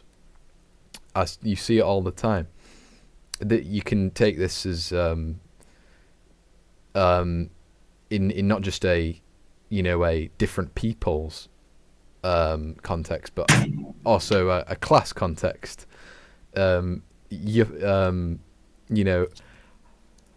Bankers will hang out with fellow bankers, right? Yeah. And plumbers will hang out with fellow plumbers. You know, people of the same economic backgrounds, but also of the same ethnic backgrounds. I found people feel more comfortable, and I will give an example from personal experience, but people flock to other people who appear more similar to them. You know, it wasn't long ago. The thought just came to me is, you know, people band with, and I don't think this should be the case, but it is the case. People do band to people of the same race. I'm not saying they should, but they do. Black people do hang out with black people. Yeah. Pakistani people do hang out with fellow Pakistanis. My friend group is largely Indian, so I'm the only white people there, you know. And it is very true that, you know, the Indian people did go towards the Indian people. Yeah, you know, people hang out with people who they find to have, you know, who they feel are, you know, comparable to them. It's a reality. Yeah, I agree with that assessment. I think you can see it a lot here with different areas, enclaves. Yeah, there are areas which have basically seceded, you know, because they have their own kind of system going on. You know, it's not it's kind of not in Britain's reach. Yeah, we see this. There's different neighborhoods with different people. It's not a case of should. It's a case of it does happen. It happens. It's cultural and it's economic. I find. Yeah. Like you wouldn't have you wouldn't have rich people, live in the slums, Yeah, no. they wouldn't hang out. They wouldn't hang out with a plumber. A banker wouldn't hang out with a plumber. Jamie, well, they might, but they. Image. Go on. Well, they might because, obviously, some people don't care about wealth. Yeah, I know. Yeah, but most cases. Most cases, obviously. Also, what image should Jamie pull up? Jamie, put that one image that everyone did in. How did I know you were thinking of that image? It's a good image. The Brazil's that's next to the rich hotel, please, Jamie. Thank you. Yeah, but no, I'm fine. With people being friends with other races. In fact, I am friends with people of other races. Oh my god, are you?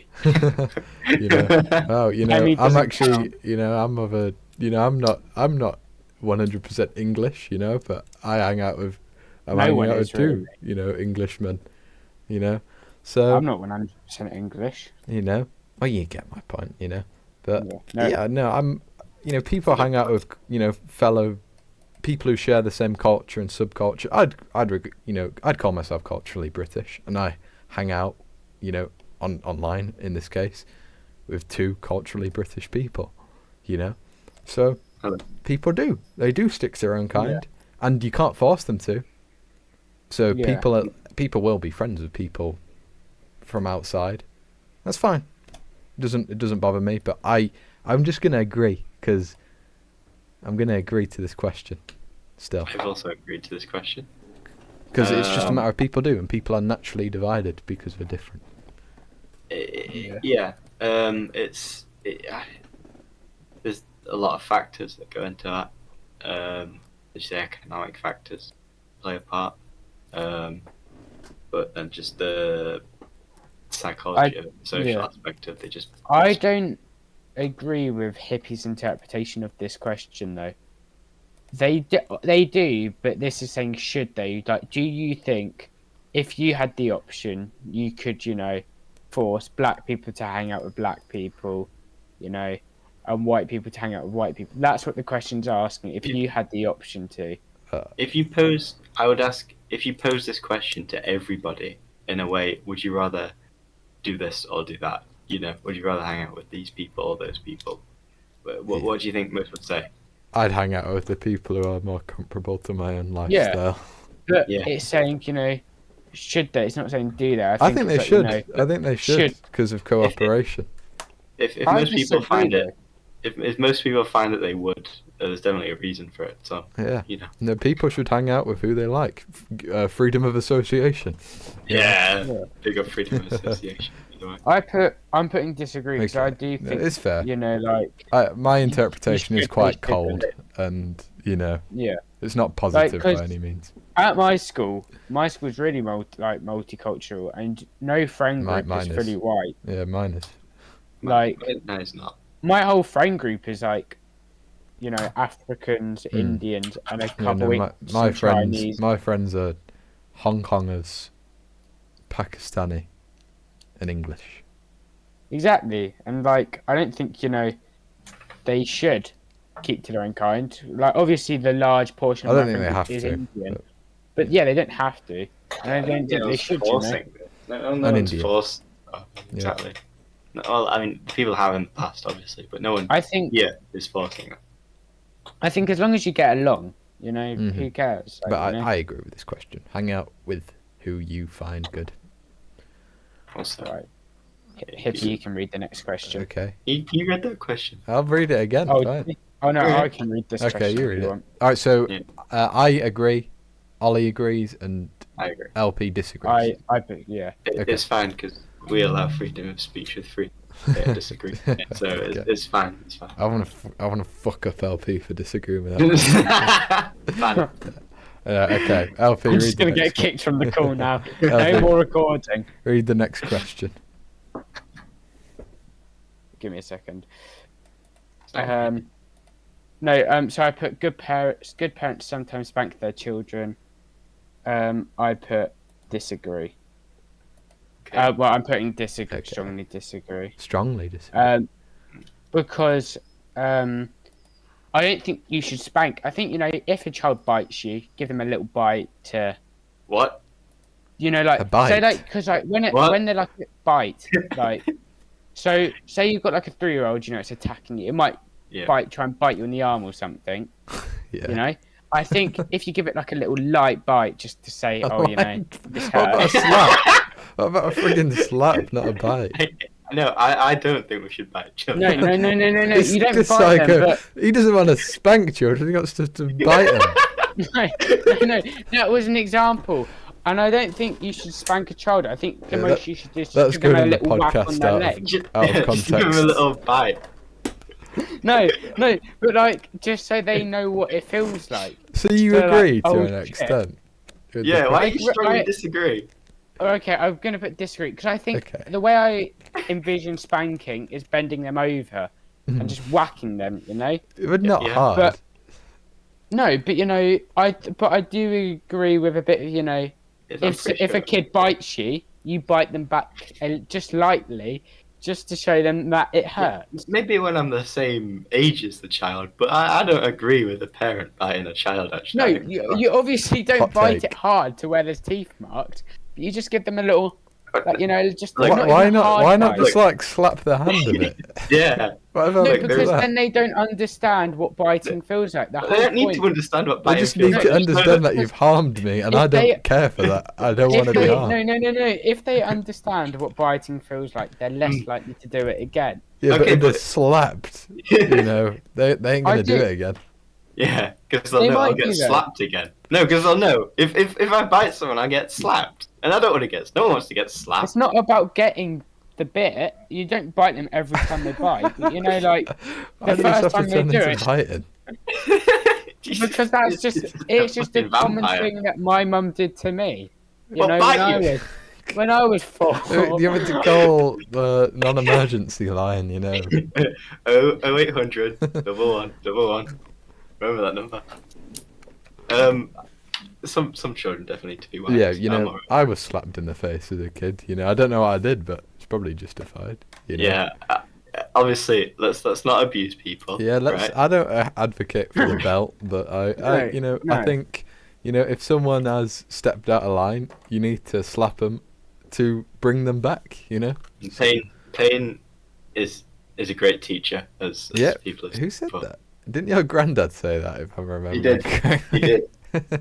Yeah, Pain is one of the best tutors out there. He tells you a lot. No, exactly, and that's why if a kid bites you, you give them a little No, nip. I back. slap them. It doesn't You matter what don't pain. have to bite them back. You don't have to do the same thing back. You can just give them a little pinch. you a do. bit of a slap. You should, because the pain feels different. You want to give them the same pain. I don't know. so they I don't know what's in understand this the pain. hyper-specific thing. That's great. That's really God, what a funny way of looking at this question. fair enough. We allow freedom of debate with this. I agree to this question. I also agree. I think some And LP children do. disagrees. I disagree. I For don't some believe reason. you should spank, turn them over. You and just start think you spanking. should nibble them. Just what an odd way to take disagreement on that. Yeah, I know, question. right? What a funny way to do that. Okay. I just disagree with full on, just getting the belt out. No whipping one's them. no I one's believe- advocating for that here. We're just advocating. For a little harm. Yeah, pain's a great Yeah, and I teacher. believe it. I believe if a kid bites you, you bite them back, just not as hard. No, because imagine you're in public, right? Let's just Yeah, you imagine don't do it in you're public. Well, then, obviously, there's something wrong with it, then, isn't there? If you're in public. That's No, true. because you look like a nut job if you're just biting your kid. Yeah, exactly. That's the point. But you look like a nut job if you're smacking your kid. No, in you don't. public. No, you don't. Not as much, because it's normal. No. 'Cause I'm- Yeah. There's been times where I've been, in the presence of a child, I've just been that child needs a good whack. Yeah, he needs a good Yeah, teacher. I agree. Yeah. And sometimes I think that child needs a good bite if it's biting. You know what? someone. I'd say we just agree to disagree, because Yeah, let's agree to disagree. Because we've disagreed on some super abstract thing, and we ain't gonna come to a compromise. So. No, this guy wants to fight kids. All right, next question. It's natural. You go. You go. Okay. Go. It's natural for children to keep some secrets from their parents. I agree with this question. I strongly agree. You strongly agree. It's not stating that it's a good or a bad thing. Yeah, I was going to point that out too. It's like, yeah. If I've just cheated, I'm not going to call up my mum being like, what does that mean? Just had sex. It means having sex. Cheated means sex. Okay. So if I've just had sex, I'm not going to call up my mum and be like, I've just had sex. I'm going to keep that some secret. things are best left unsaid. I agree. That's a good question.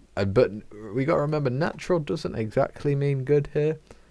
So that's why I don't strongly agree. I agree that, like I just said, some things are best left unsaid. We don't need to tell everyone, well, our parents, our authorities, every last thing we've been doing. Because this is alluding to the government, by the way, this question.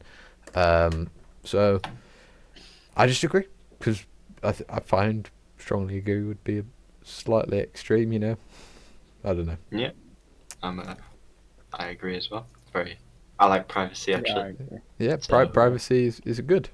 So we, LP, you strongly agree, right? No, I do agree. If it's bad, not so good. So I have to put agree, because sometimes keeping secrets can be bad. But it doesn't. Yeah, okay, fair enough. I agree. Yeah. Okay. Next question. Should I read? Yeah. Possessing marijuana for personal use should not be a criminal offence. Should I? I agree. Okay, you agree? I disagree. I don't like marijuana, actually. I don't think it should be criminalised. But on private property, I'm less offended. Of course. Yeah. No, I don't think you should go around, smoking it through the streets. Mm-hmm. I think it should be harder to obtain. Now, I don't know the means on how to do that. I agree, but because it's often used by the police for to do other searches and other things that may violate privacy. For example, often. I smell cannabis is a very often complaint. Complaint of the police, and I think you wouldn't have these problems as much if it was just legal. When I smell cannabis, I smell a slacker, and I don't like slackers. So that's fair. So I don't know. My issue is, I think it encourages sloth, and I want to add, I think it should be. Certainly, if I'm going to take the more liberal position and say it should be allowed, I would still make it so you can only have it post 25. Though of course people would break the law anyway, but I think it affects your brain as definitely before the age of 25. I heard. So, it affects your brain either way. Yeah. I just it's not that I like marijuana, it's that I don't want people's rights to be trampled on so freely. I also I think that it's in the case of alcohol as well, it's better that it's because I really don't care for alcohol, but I guess I kind of view weed and alcohol the same, actually, and I'm advocating for weed to be banned. So that's quite strange of me, but I don't know, it's somewhat of a double standard, but I'll accept I'm a terrible hypocrite. I also think the legalization of weed creates a lot of more safety, because you could you could mainstream it. It would be a lot safer to use, because you get some which is laced with fentanyl and stuff. If you legalized it, that sort of black market wouldn't exist. Who's lacing their weed? No, it's a real problem. No, it's not they are, but drug dealers sometimes lace it with fentanyl and don't tell them. Why would you do that? Because how expensive fentanyl is? Why would they do that? Because no, listen to me. It's because they brand it as a weed that gives you a better high. Oh, okay. So then they charge more. But fentanyl's really bad. So if you got rid of that Drugs black are bad. market, it would be a lot safer to use it. Yeah. And you know where the weed's coming from and stuff too. And the government can make money off it, especially if they like create a nationalised scheme of it. They can make money off it for imports out. Like they should be nationalised. Well, no, not obviously not nationalised weed, but you know what I mean. Like the imports of weed and stuff, they could make a lot of money. So they could put a tax on weed and stuff. So it could do a lot of good. I'm not saying it should be any age does it, but I think you should be made to do it in certain places. Like special cafes like they do in Amsterdam or at home. I think they should really be the only places. Okay. But I don't think it should be legalised for that. For purposes. Okay, I'm sticking to my guns but disagree. I think you guys both agree, right? I agree to a degree. Yeah. Okay, next question. I agree. The prime function of schooling should be to equip the future generations to find jobs. Okay. Go on, Ali. With this question, I do agree, actually. This says the prime function. It doesn't say the only function. It can still teach other things while doing what's best for the person, which is to equip them with a job. Because that's I have a kind of perspective is I think the prime function of schooling should be to refine character, and I believe through refining character, finding jobs or the drive to get a job is just a given from that, and and you have all these other positives which have preceded that, the job thing. I don't want us to build robots by making the prime function jobs. I want good character, good moral character, rather than just job seeking as the prime thing. Because I think a good moral character has a drive to get a job, a drive to provide. That's a really good point. I think schools don't necessarily teach you, how to, function for jobs as such, but I think they give you a little bits of each skills to help you get that drive and stuff. Because school creates social, aspects. So, social, Clubs. It does create intelligence and things like that. So all these things combined create and equip you for jobs. But I don't think it necessarily equips it directly. I think it creates your equippedness. I think it's my one counter to that is it'd be very idealistic to expect a state school to develop character in every single or most people even. That's a good. No, but the character doesn't. I don't think the character comes from necessarily the school itself. I think it comes from the people around it as well and the teachers and stuff. But I don't think you build character necessarily from your science. I think it comes from how you're taught and the things you do. Yes, I'm saying a state school isn't equipped with the appropriate. I don't think a state school would be good enough at that, because that's very different to how schools are now, and they're already not doing a great job at doing what they do now. Yeah, no, they're not. So I think state schools are kind of trash, with the way they functioned. So I agree that they should have this one goal, because it's a lot easier to achieve than saying that they should build character.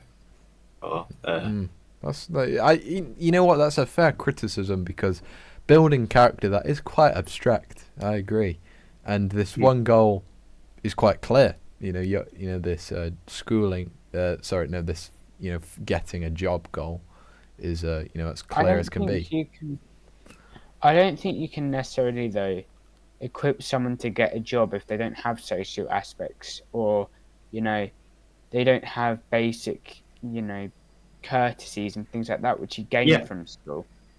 That would come under the guise of equipping you to find a job, which I think universities actually main functions are, especially the ones the non-Russell groups is to just to get you a job, to get you a good job in the field you want. They don't want to teach you character and relatively successful in that goal. Yeah. You know, yeah, no, that's funnily and sorry.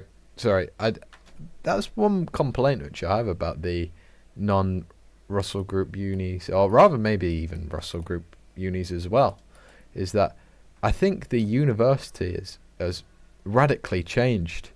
You know, if we look at from a wider historical perspective, when people used to go to universities,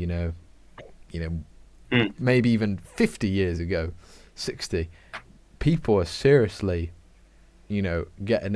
getting balls deep into what they were studying, right? They were becoming something of a scholar. But now people are getting the basics, getting jobs, which is a fantastic thing.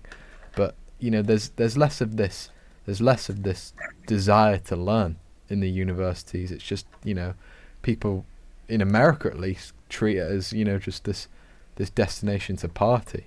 And I don't know, I would, and again, I don't know how you'd go about it, but I would just love for universities to have this just desire to learn, rather than let's just have fun. That's definitely true. I agree with that. The main reason I think that is just because the amount of people that go to university. Yeah, no, you are right. Because now someone such as myself that comes from I'm going to say very poor area can go to university, which is true, by the way. I get the max. Okay. I can call myself that. And so yeah, I think the availability of universities. Yeah, no, you are right about that. And it isn't necessarily a good thing. It has led to shortages, and it's led to quite a lot of overqualifications. Yeah, it is an issue. Yeah. England's got one of the most highest overqualification rates, out of any country. I can't remember what percent it was. I watched one of those. Who's that Ukrainian guy that does the career ladder? Oh yeah, Max Flamenco. Yeah, I like that guy. I like him. Yeah, a lot. he was like. He's got like 3 degrees. Mad. Yeah. Business, law, he did a video and sociology. I think one more. Yeah. Economics and as well. Economics. Yeah, economics. He's got 4. He didn't like that as well. He didn't like his economic degree. Yeah, right. But he said England I'm pretty sure it might be the top 1 in the world. All top in the top 10. I know it's in the top 10. Korea is the most, I think. Korea. Wow. I don't know which one's number 1 then, but Korea. Yeah.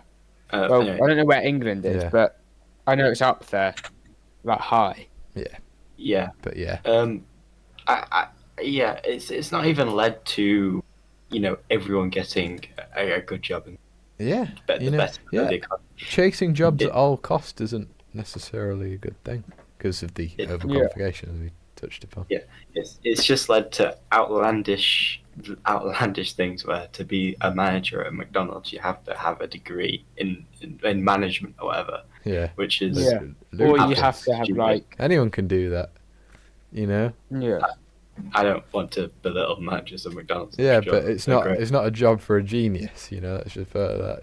It's not a degree worthy job, it's learnable, in short enough amount of time.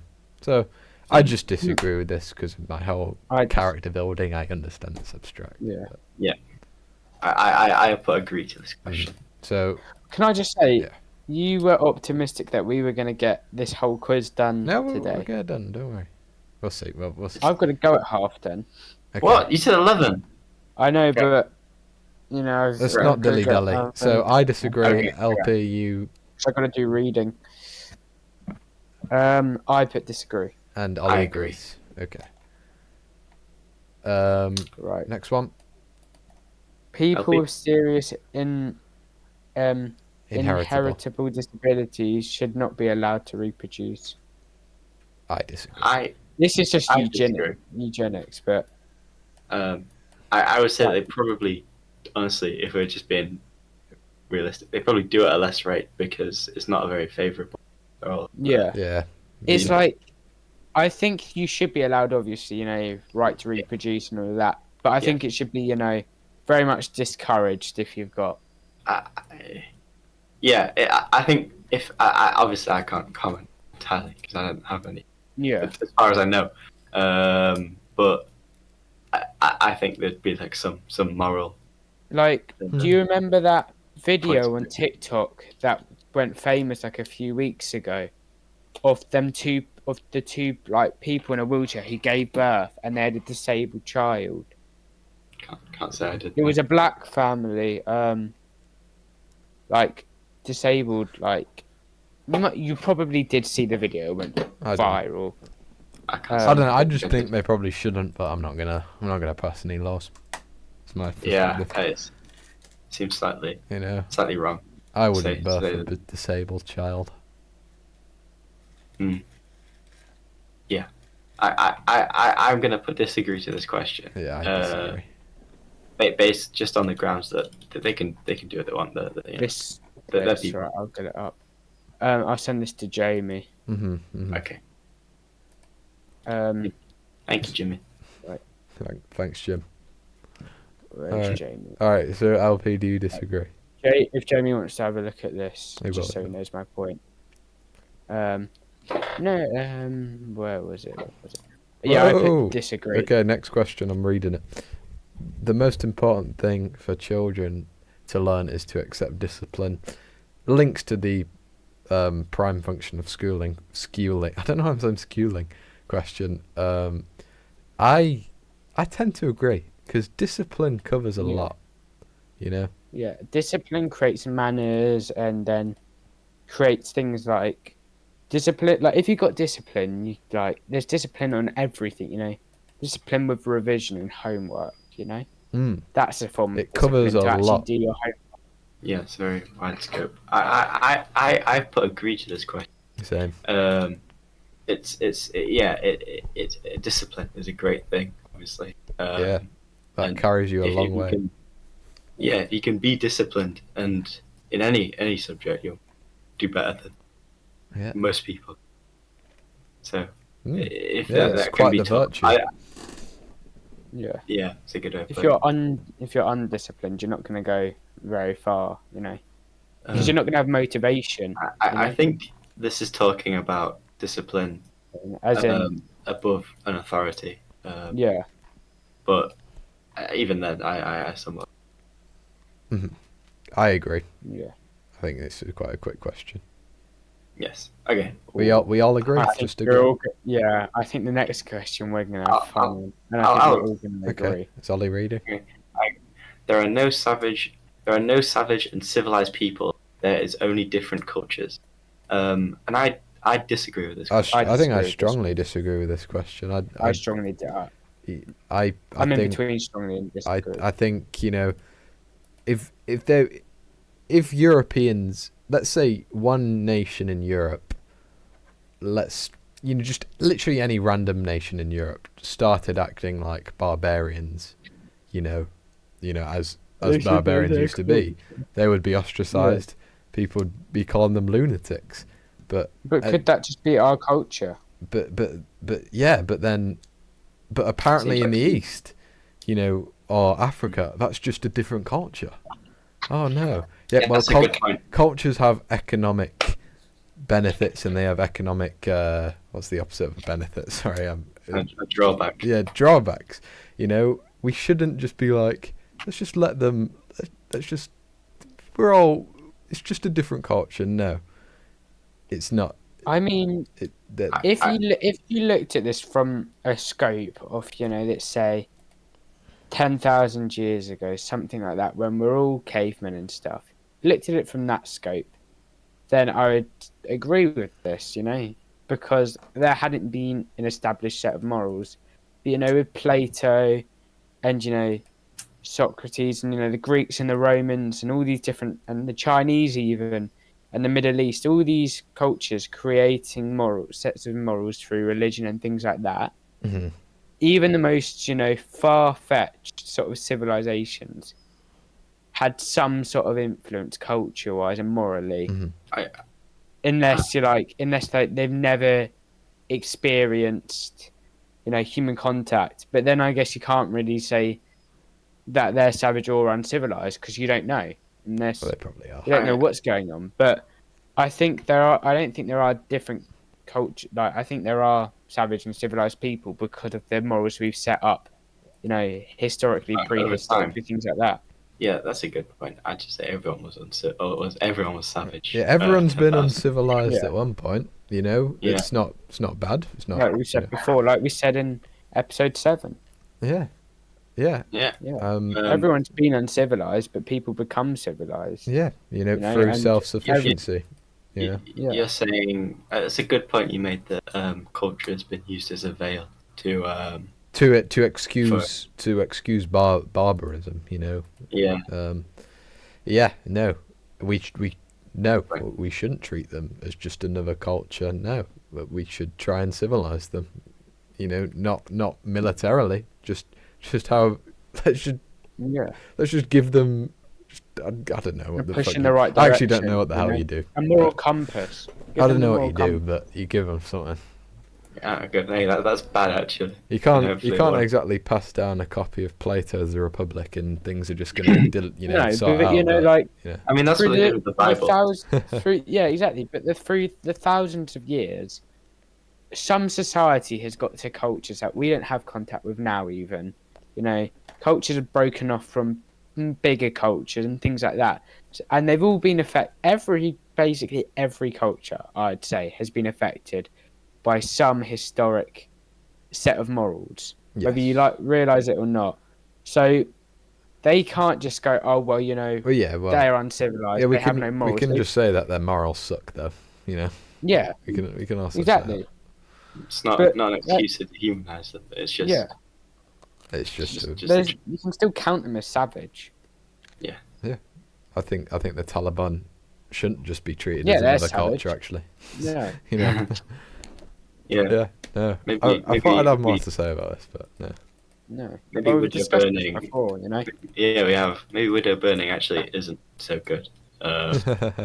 Maybe the British should have maybe done saying that, if women if women floats, they're witches because they're made out of woods, and if they sink and die, they're not witches. That's a Monty Python bit.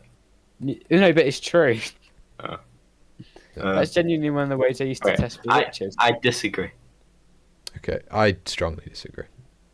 But I don't think we should dehumanize them, but in principle I strongly disagree. LP? I put disagree. Okay, next question. Those who are able to work and refuse the opportunity should not expect society's support. With this question, I'm strongly agree. Yeah, I'm strongly agree. I strongly agree because this question is quite clear actually. Those who are able to work, that is very clear. Surprisingly clear. It's not like saying I think you can interpret able though in two ways. You can either interpret it as physically able or like actually able. Well, I think if you're able it to literally work, just means able. Like I know, because I think able if is you're able. I think if you've got kids, and you're a single parent and stuff, and you literally have even if you did work, you couldn't afford the child. You could argue that they're not able though. Yeah, no, that's exactly my point. Then they're not able. But they're physically able. Yeah, but they're not able. Socially, they're not. So yeah, I strongly agree that they shouldn't expect. It's dependent on circumstance. And I would say that if it was a family, then and let's say they had 10 children, no, maybe not, because that seems like that. Yeah. No, yeah. Seems but like I think if they've got scenario. if it's a single mum with an infant alone, I get. Yeah. Well, this is why maternity leave exists. Yeah. Yeah. So then they can go back to work once they're back. But I do strongly agree that if you can work, but you're choosing not to, and you just want to go off hard taxpayers' money, and be sufficient that way and codependent, I don't think you should get their money. I think you should contribute to society as well, even if it's working at KFC. You know, you're working then. At least you're contributing to something. That's a good contribution. Yeah. Anyway, I strongly agree. I strongly agree too. LP? I'm not a KFC very much. No, I don't eat chicken. Nah, Taco Bell. Taco Bell's where it's at. I hate Taco Bell. Anyway, what? Go. So we all strongly agree. I strongly agree. No, I strongly agree with that. Okay. Okay, I When think you we are can go read it. I think we couldn't. This isn't a very long question, but go on. Read it. Sorry. When you are troubled, it's better not to think about it, but to keep busy with more cheerful things. Okay. Can I start? Can I start? Yep. Yeah. I have two ways of looking at this, because this question actually dawned on me a couple of days ago, because there was this big problem with the water bill in my family recently, and the whole day my mother wouldn't stop talking about it, right? And I just thought, maybe it is better to stick with more cheerful things, right? Maybe it's be a bit more. Don't be a downer, right? That's one principle. But on the other hand, if we're talking on a governmental level, no, I don't think an MP should be making sandcastles when things are going down the drain. So there is a relativity in terms of responsibility and things. But I kind of agree, but not on a governmental level. Yeah, I'm gonna look through the lens of like death, for instance. Say someone dies in your family. I don't think it is, but I think you should think about it for so long, and then you should start distracting yourself. You should be able to process something, and then move on. Because if you it's a proven fact that if you repress bad things, it does a lot more damage to you than if you focused on them and you were sad for a week or two. Mm-hmm. It's just a proven fact.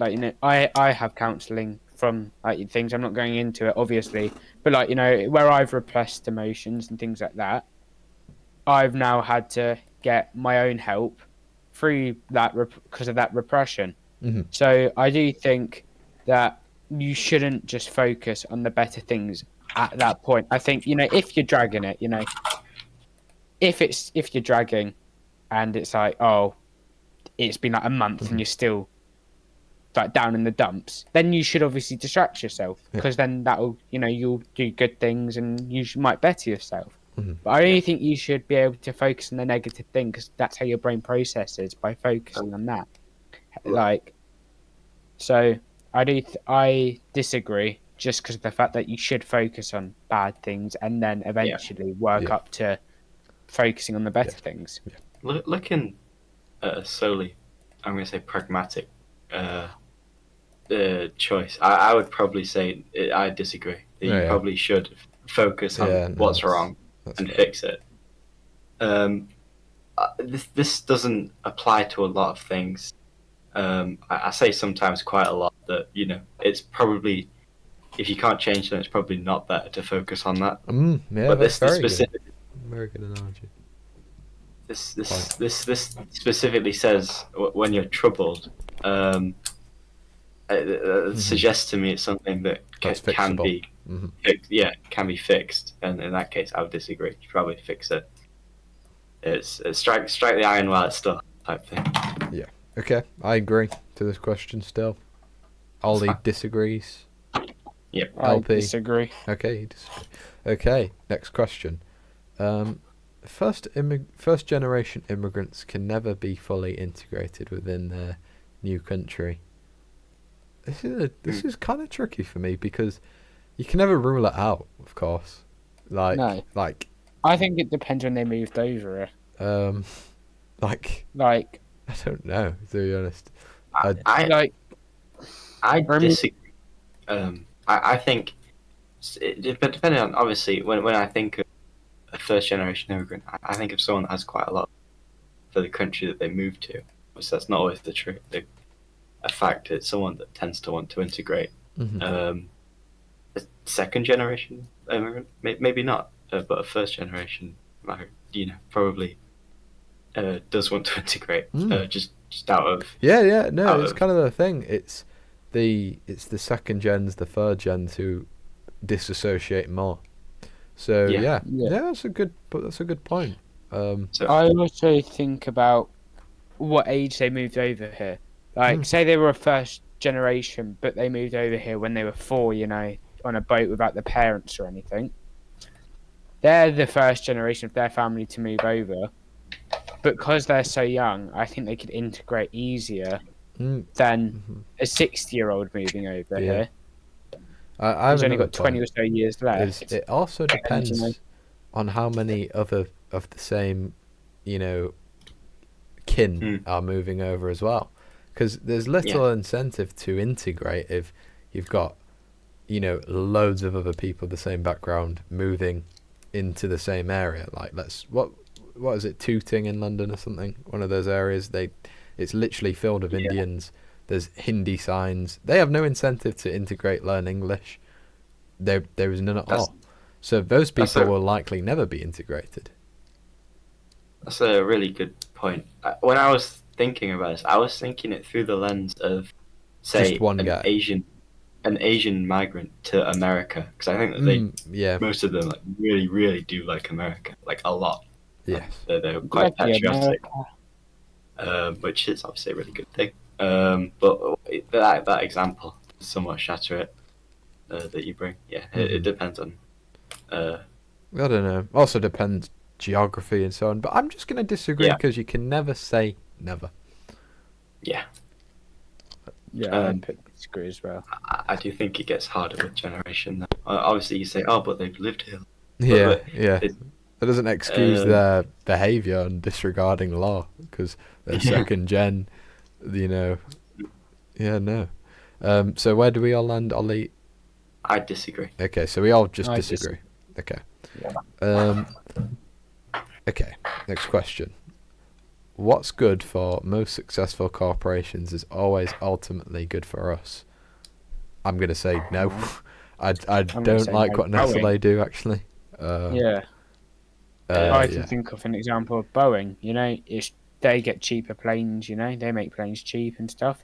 It's not exactly good for the people in them when they go wrong. No. It's good for their money. I think it says most successful. It's the word most for me. Most doesn't mean all corporations are good. It means that most. And I think that most innovations, most measures that cut costs, which ultimately is more efficient, is better for us. But yeah, you have thought of examples where that's not true. Nestle and Boeing.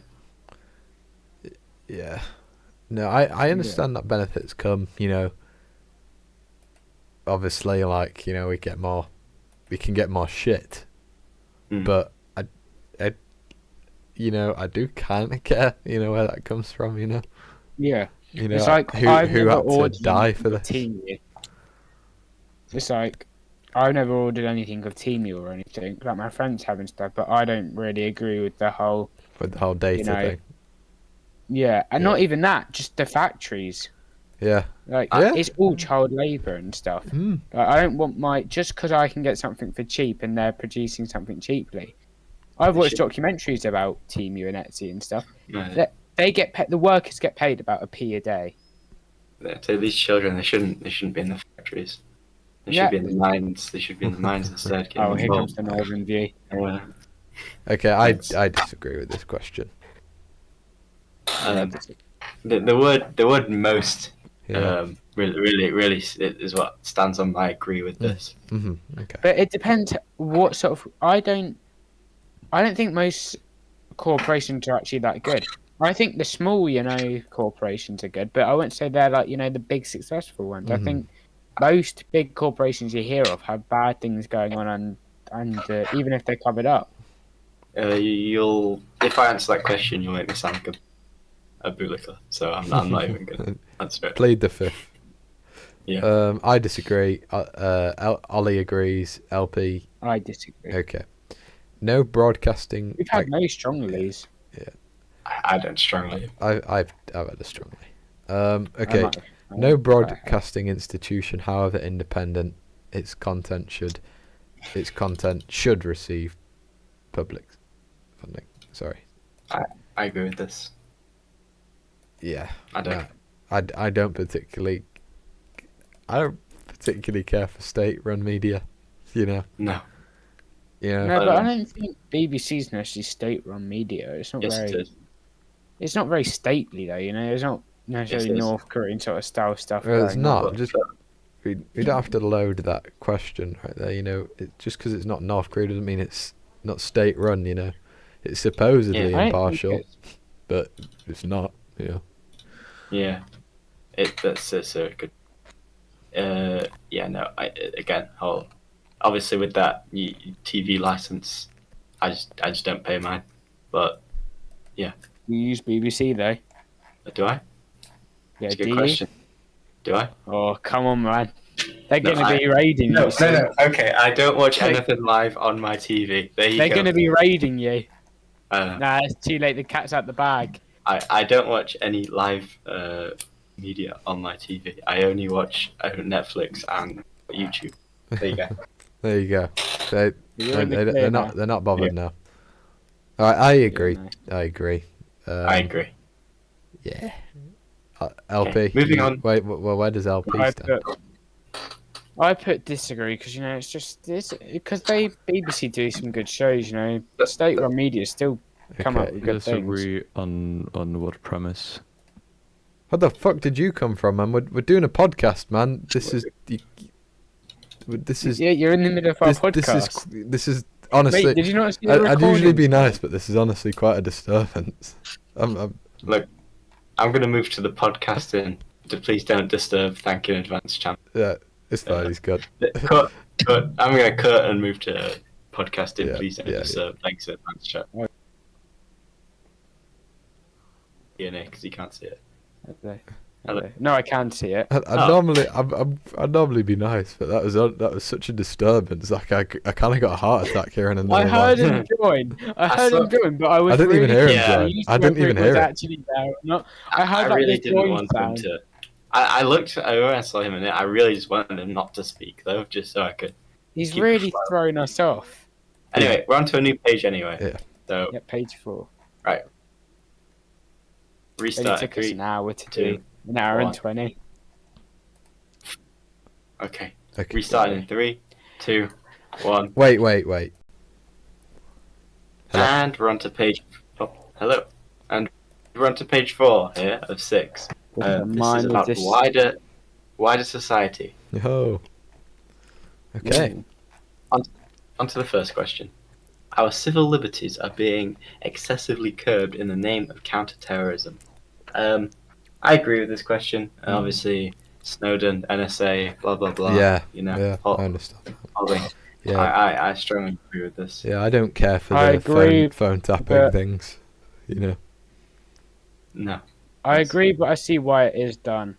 Like, I don't. I think see what it's it's done. done. I don't know what has to be done to Counter-terrorism. us people, but. No. Yeah. What No. does that say? Yeah. No.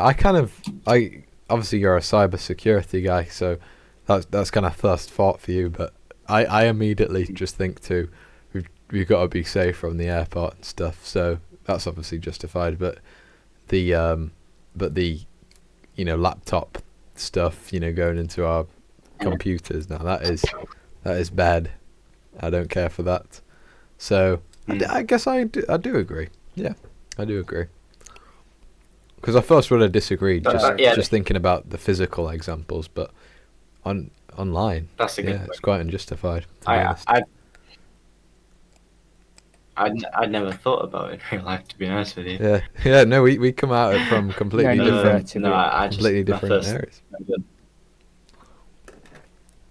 I just think the fact that they put in backdoors into everything, including your CPU, by the way, including encryption things, including Windows basically spyware anyway. Yeah, it's not good. It's not good. And the government does it obviously with Apple earlier. The UK government did it with Apple this year, Yeah. famously. It's not good. I remember that. I don't like this. The shaggings online. They're gonna make digital IDs, right? Which you think, oh, that's great. I can only get my phone out to get my. No, that's not good because you can be tracked using, your devices on the internet. Yeah. No, I agree. No, I don't agree with that. I see that as someone coming into your own home and looking through everything you've got. Yeah. I don't like it. Because what do we use more than our phones and computers, really? Not a lot. Probably nothing. Yeah. Yeah. No, I agree. I don't like it. I'm strongly agree on that one. Okay. LP? LP? LP?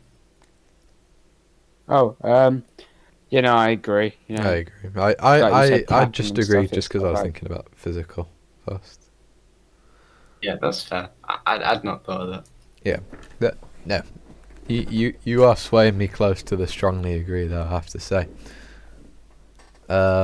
Next question. I'll read. A significant advantage of a one-party state is that it avoids all arguments that delay progress in a democratic political system. I disagree. I think it can actually create more delay. No. In the long run. Definitely not in the long run. No. I think it can. Not in the long run. I think if it's if it's a good one-party state, I'm not saying anyone, but I mean if they're cracked down, it's not as much, but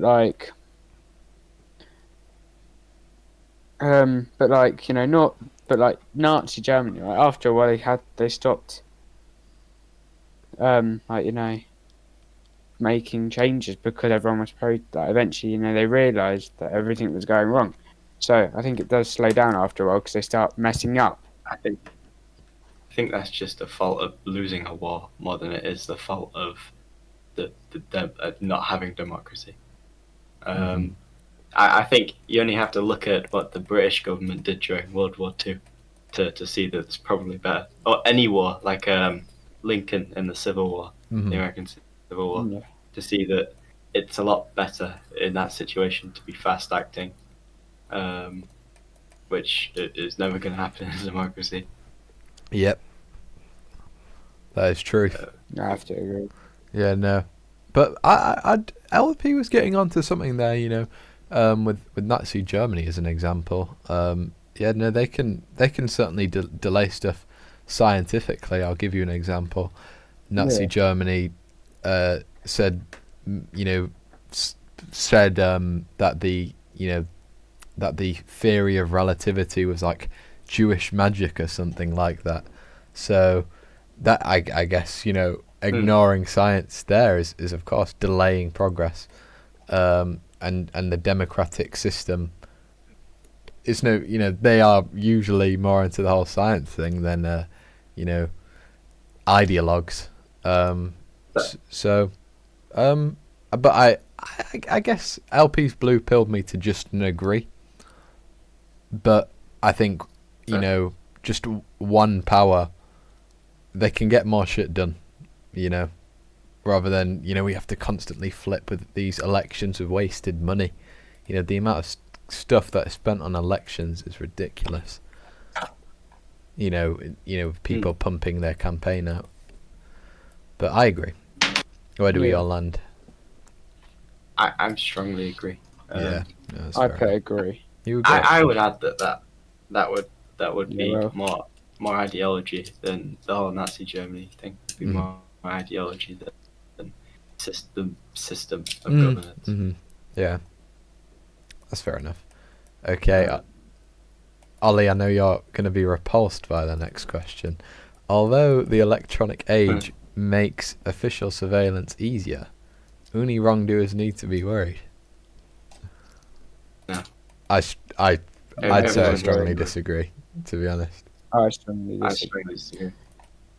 I don't care if I've done give you anything wrong. Yeah. I mean, would you let a policeman come into your house for no reason? Nope. I certainly wouldn't. And this is true with I think any of your devices. I mean, for example, the whole Snowden thing. Like they were spying on millions and millions of Americans. It wasn't just this one guy that did something bad before. Obviously, that does happen. and is somewhat more justifiable. But yeah, no, the whole mass surveillance thing, not yeah, really that is really literally 1984. You know. Yeah. Yeah, that's a good point. Yeah, no. Okay. I strongly disagree. I'm strongly disagree. We all strongly disagree in that one. I strongly disagree. Nice. Okay. The death penalty should be an option for the most serious crimes. I agree. I don't strongly agree, but I agree. I don't think it should be like, just thrown out willy-nilly.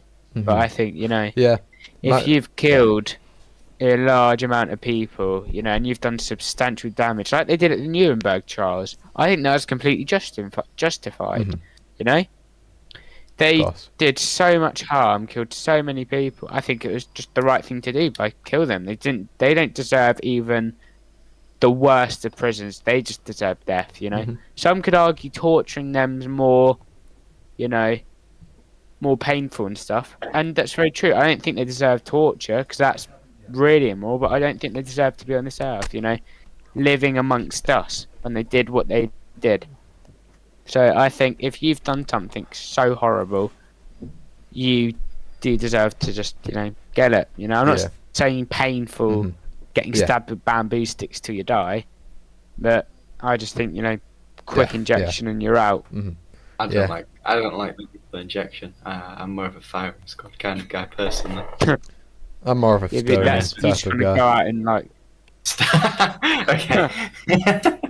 Wow. No, I have a point with this. Is Ollie made the counter? Me and Ollie did this test, just to ourselves one time, and I don't think Ollie was as red pill to the death penalty then, but his kind of counter argument, and it's a fair one, is it can be quite tyrannical. The death penalty. It was something along those lines. I'm definitely paraphrasing, but my counter argument was, well, it wasn't then, but it would be now. Would be, well, we can have a constitution, checking the government, basically, whoever the powers may be, making sure that they don't do the wrong, they don't act out of militia. Yeah, and that's a really good point. Yeah, so I agree with the penalty. I just agree. Go on. Yeah. I think you're right there. That's a good counter argument to the one I made. Yeah. I just I was like, no, actually, some people deserve to be killed. That was generally my whole thought process. Mm-hmm. Yeah, no, that pretty much is mine, but the counter argument adds another layer, I guess. Yeah. Okay, so we all just agree there? Yeah. I just agree as well. Okay. Yeah. Okay. In a civilized society, one must always have people above to be obeyed and people below to be commanded. Okay. I agree. I agree. I agree. Wow, we all agree. But I have something to know about this question. It's so awfully phrased. It's so, people above, right? Automatically. Who are people? Ultimately, it creates quite nasty images, in my mind at least. But no, I agree that the most, I guess, virtuous should be, in control. As in, the doctor should actually tell us what not to eat. What's wrong? And they are telling us, they are commanding us what to do. Rather telling us, it's the commanding word which is so kind of appalling here, I guess. I agree. Yeah, I agree. Hierarchies can be good, actually. Hierarchies are an inherent thing in literally everything. There's this thing called Price's Law, and there's literally basically there's hierarchies in language. There's words that there's 500 words which we use in 90% of conversations. And there's a good example of like classical composers, etc. Hierarchies are in everything. Yeah. My thought process was a company, which obviously has been structured to be as efficient as possible, and they have quite rigid hierarchies. Obviously, you can go up and down, but yeah, and that works. So they do some good. I've never heard of this law though. It's interesting. What's the law called? Price's law. Price's like price, like Price. Price's law. But so I agree. We can't tear away hierarchies; they're inherent. No, they've been evolved. They've been evolved. You can't get rid of them. Right. Abstract art that doesn't represent anything shouldn't be considered art at all. I don't like the phrasing of the question that doesn't represent anything. I would agree. If it was abstract art shouldn't be considered art, then I would disagree, right? But the fact that it doesn't represent anything, which is what art whole point does, of art is. Then I agree. I agree. Yes, right. that's my thought process. So we all just agree there. Yeah. And we all just agreed with the prior one as well, right? Yeah. Yes. Okay. Cool. Okay. Next question. Yes. Ollie. Okay. In criminal justice, punishment should be more important than rehabilitation. I disagree. You disagree? I agree to a certain extent. Obviously, if you've nicked something, obviously I don't think that. But if you've killed a few people, or you've done a bit of rape, probably Yeah. No. I think it's circumstantial, obviously, but I think they should be like, if it's like I think it's like, if it's not too bad of a crime, but you can still get imprisoned for it, I think it should be a 50-50 split. Obviously, you should get justice, but they should focus on rehabilitating it, because if you're never getting out of jail, what's the point of rehabilitation? Yeah, of course. If you've got life in prison, there's no point. But if you're going to get out in 5 to 20 years, I think they should rehabilitate you, so you're less likely to offend. Yeah, I have a point here. It's actually from it's from Plato's Republic. When a music student messes up in the orchestra or whatever, wherever they're doing, wherever they're practicing. Yeah. What is the teacher's role? He's not going to try and make him worse at music. He's going to try and make him better at music. So for these petty criminals, we should be trying to make them more law-abiding, rather than less, right? We shouldn't have a heavy hand with a shoplifter, right? They should pay their dues, of course, but we should be trying to make them law-abiding rather than beating the hell out of them, making them a reoffender, etc. So treat it, like that. But obviously with murderers, etc., there are people who will not rehabilitate, and it would be a waste too. So Norway's prisons. I like the example of Norwegian prisons. Everyone knows. Oh, great! Look at this. You get everything. And but obviously that's a good thing. And everyone goes, oh, bro, look at their rehabilitation rates. Look how many people reoffend. But just seeing some murderer or rapist have such a good life. Yeah, it doesn't sit right with me either. Also, our prisons are not prisonly enough. They are basically hotels. There's iPhones in there. It's I've seen so many TikTok lives from prison. It's disgusting. But I see them with PlayStations and stuff. Disgust me. And these people are probably terrible people. I'm just gonna say it. We know the moral decay here. So our prisons makes me want to agree.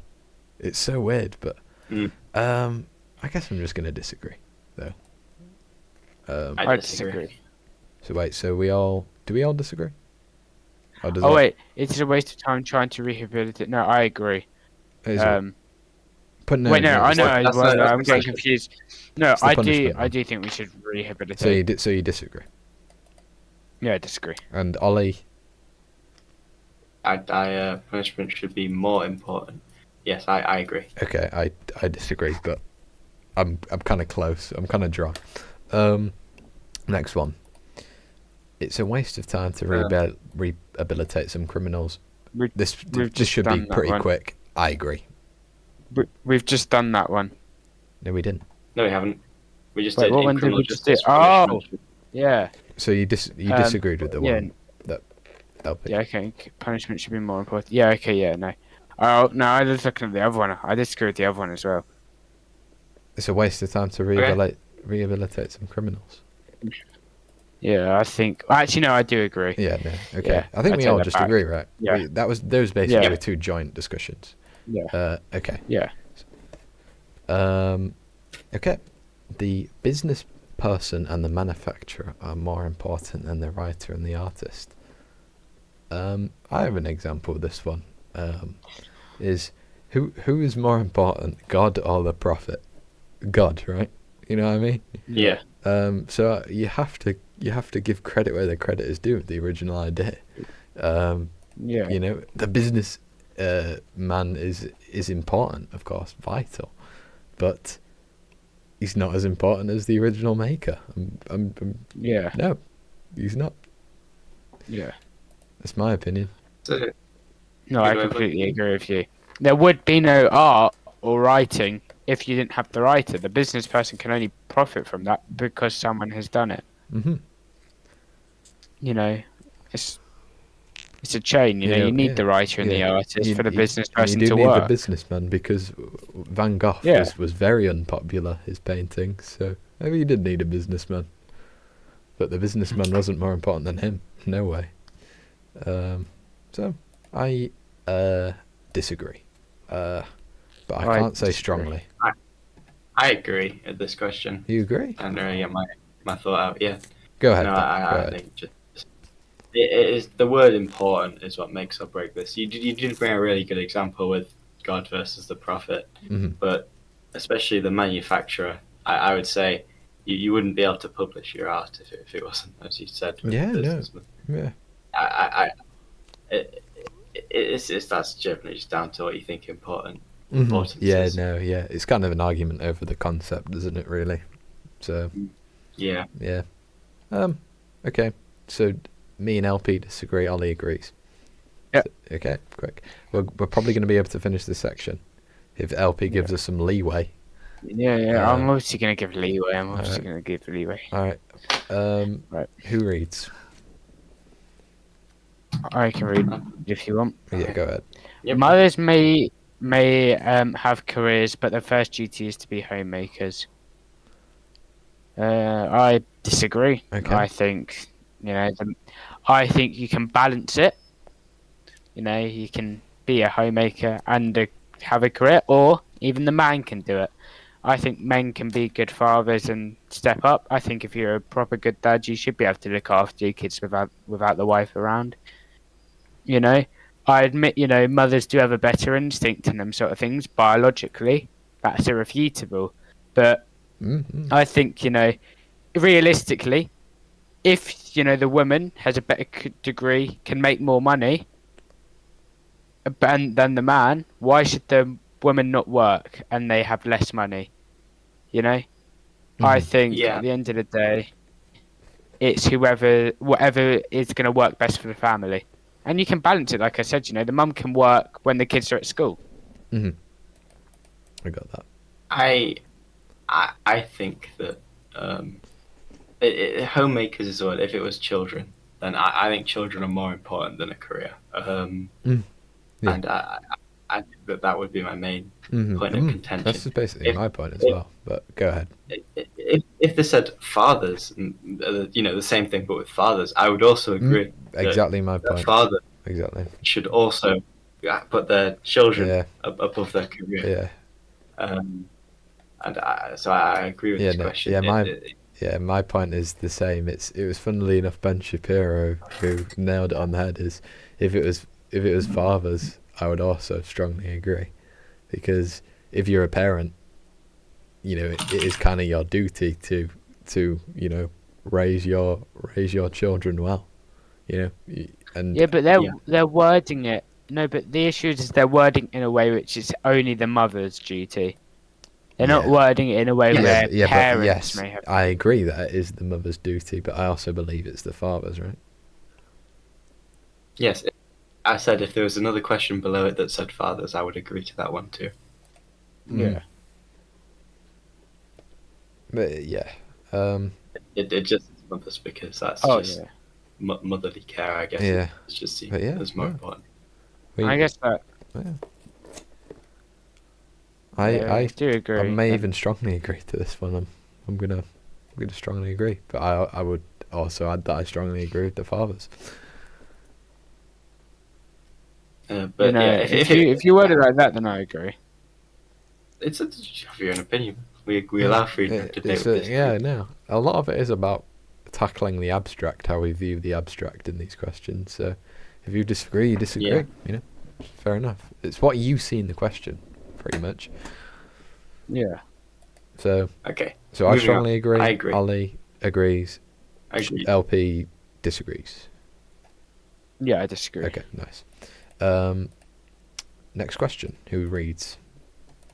I'll read. Almost all politicians promise economic growth, but we should heed our warning of climate science that growth is detrimental to our efforts to curb global warming. This is a balancing act between climate change and I have a economic point to growth. make with this. You can't have both. That's fair. Yeah, you've pointed out that it also makes them seem mutually exclusive. Yeah, which they're not. Yeah. I'll make a point You though. know. When people boast about, you know, high GDPs and etc., they're of course that's great, you know, having a great economy, but it is actually quite abstract, you know, you have a high GDP, okay, what did that cost? As in, what have you had to sacrifice for this? And I don't think raping the environment is good. Worth it. No, it's not worth it because, you know, I care a great deal about the environment because I think that's caring about the whole world. So I do think it's vital. Isn't it? I think it's vital to sort out the environment, you know.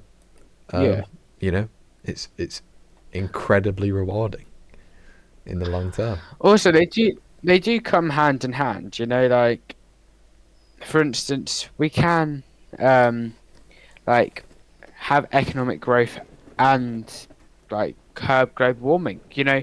Even the fact that there's jobs now dedicated to sorting out global warming is proof of economic growth, because that's a whole new area of work which promises economic growth because they're getting paid and spending their money. That's a great point. So the fact that there's even jobs to help with it. There's a difference between what most people think tackling climate change is and what it actually is. I don't think legislation to make all cars electric is a good thing. Yeah, no. And I don't. You've got to slow down this process, you know. Yeah, as much as it's inevitable at some point. One thing that annoys me though, one thing that does really annoy. Actually, no, go on. I don't think that we should subsidize renewable energy as much as we do, because it doesn't lead to innovation as it did in the past. There's not really an economic incentive to make wind power better, when if you build a wind farm now, it's just government subsidized anyway with the whole. Also, one thing that really annoys me about electric cars, and this isn't like the cars itself, it's the people that try and refute them, is they go, it's worse for the environment than like petrol and diesel cars. If you actually look into it and watch a 5-minute video explaining how both of them work, like how the process of it all getting made and stuff, it's not greener petrol cars. And I do think we should slowly, I don't think, you know, by 2030 we should have no petrol cars, being sold. But I do think we should slowly work towards that sort of goal, or even cleaner fuels. Yes. Because electric cars are more green for the environment. People try and argue, oh, what about the lithium mines? I think it's still cleaner. I think our collective point is that we shouldn't be accelerationists. Yeah. No, we shouldn't try and reach goals that are going to affect us negatively. Chasing too much progress is actually a bad thing. Yeah. I don't see the UK being net zero anytime soon. Yeah. So, no. But I agree, because if I strongly agreed, I think that would be too ambitious. Yeah. Let's start. Let's do some nuclear, guys. Actually. Yeah. Let's. I really like nuclear energy. So wait, do we all agree on this one? I agree. Okay, we all just agree. Okay. All right. Last question of the session. Making peace with the establishment is an important aspect of maturity. Okay. I agree with this question. I agree. I agree with this question, but I think I've looked at it slightly different to everyone. Is that I view it as a historical thing, because the whole trend now is to, in the UK, the US, is disowning our country almost. Is, oh my God, the empire was so bad. You know what the British did. Oh God, I'm so ashamed to be part of this country. Well, you have to realise, product of its time for one, and also the British Empire did some great things, freeing the slaves globally. So there's been this whole thing is just rejecting, what your country has come from, and has led to, and that to me is counterproductive. It's made people hate where they live, and you are less likely to contribute positively to a society in which you hate. So I think it is actually virtuous to make peace with the establishment if we're thinking about the establishment as this country as a whole. History, That's a good point. I looked at it through the angle of your parents as like your first authority. Yeah. Oh wow. So I would have never thought that, but go ahead. As you get older, your relationship with your parents really changes, and I think that kind of shows your maturity. That's a good one. With how you deal with them. I don't think that many people in their 30s are having as many arguments with their parents as they did when they were 14. Yeah, no, that's a very good point. Like, I don't really, even now, compared to my friend, I'm not saying I'm more mature and stuff, but, I don't argue with my mum. I rarely do. Maybe once every few months, because normally we're quite the same page. I've had an argument with my mother in, over 2 years. Yeah, exactly. I've never had a big argument. Obviously there's been little tiffs here and there, yeah, of course, disagreements, but there's never been a shouting match sort of thing. I can't remember the last time I had a shouting match or anything like that. But I do agree with Ollie there that if you, because how you treat your parents and how you respond to them, even with your siblings, I'd say, I think you could even do that with your siblings. I haven't had a proper argument with my older brother in ages. My younger brother, because he's younger and he's more irrational and stuff. But me and my older brother, we get along fine. We're closer than we've ever been, and I think that's because of our age. Yeah. Two different angles. The governmental one's a good one as well. Yes. It's a good example. The UK. I just on a personal level, I don't really. I just roll my eyes every time I hear someone say, "Oh, look, we did bad things." Yeah. Brother. We do. Yeah, I've mentioned this point to Ollie one time. Is people want to create something of a year zero, while people on the radical left is they want to completely reboot this country's history and rebrand it. Being British, it has never been an abstract concept of hey, we're the most tolerant. We are. You can be any religion in Britain. That's never been what being British has meant.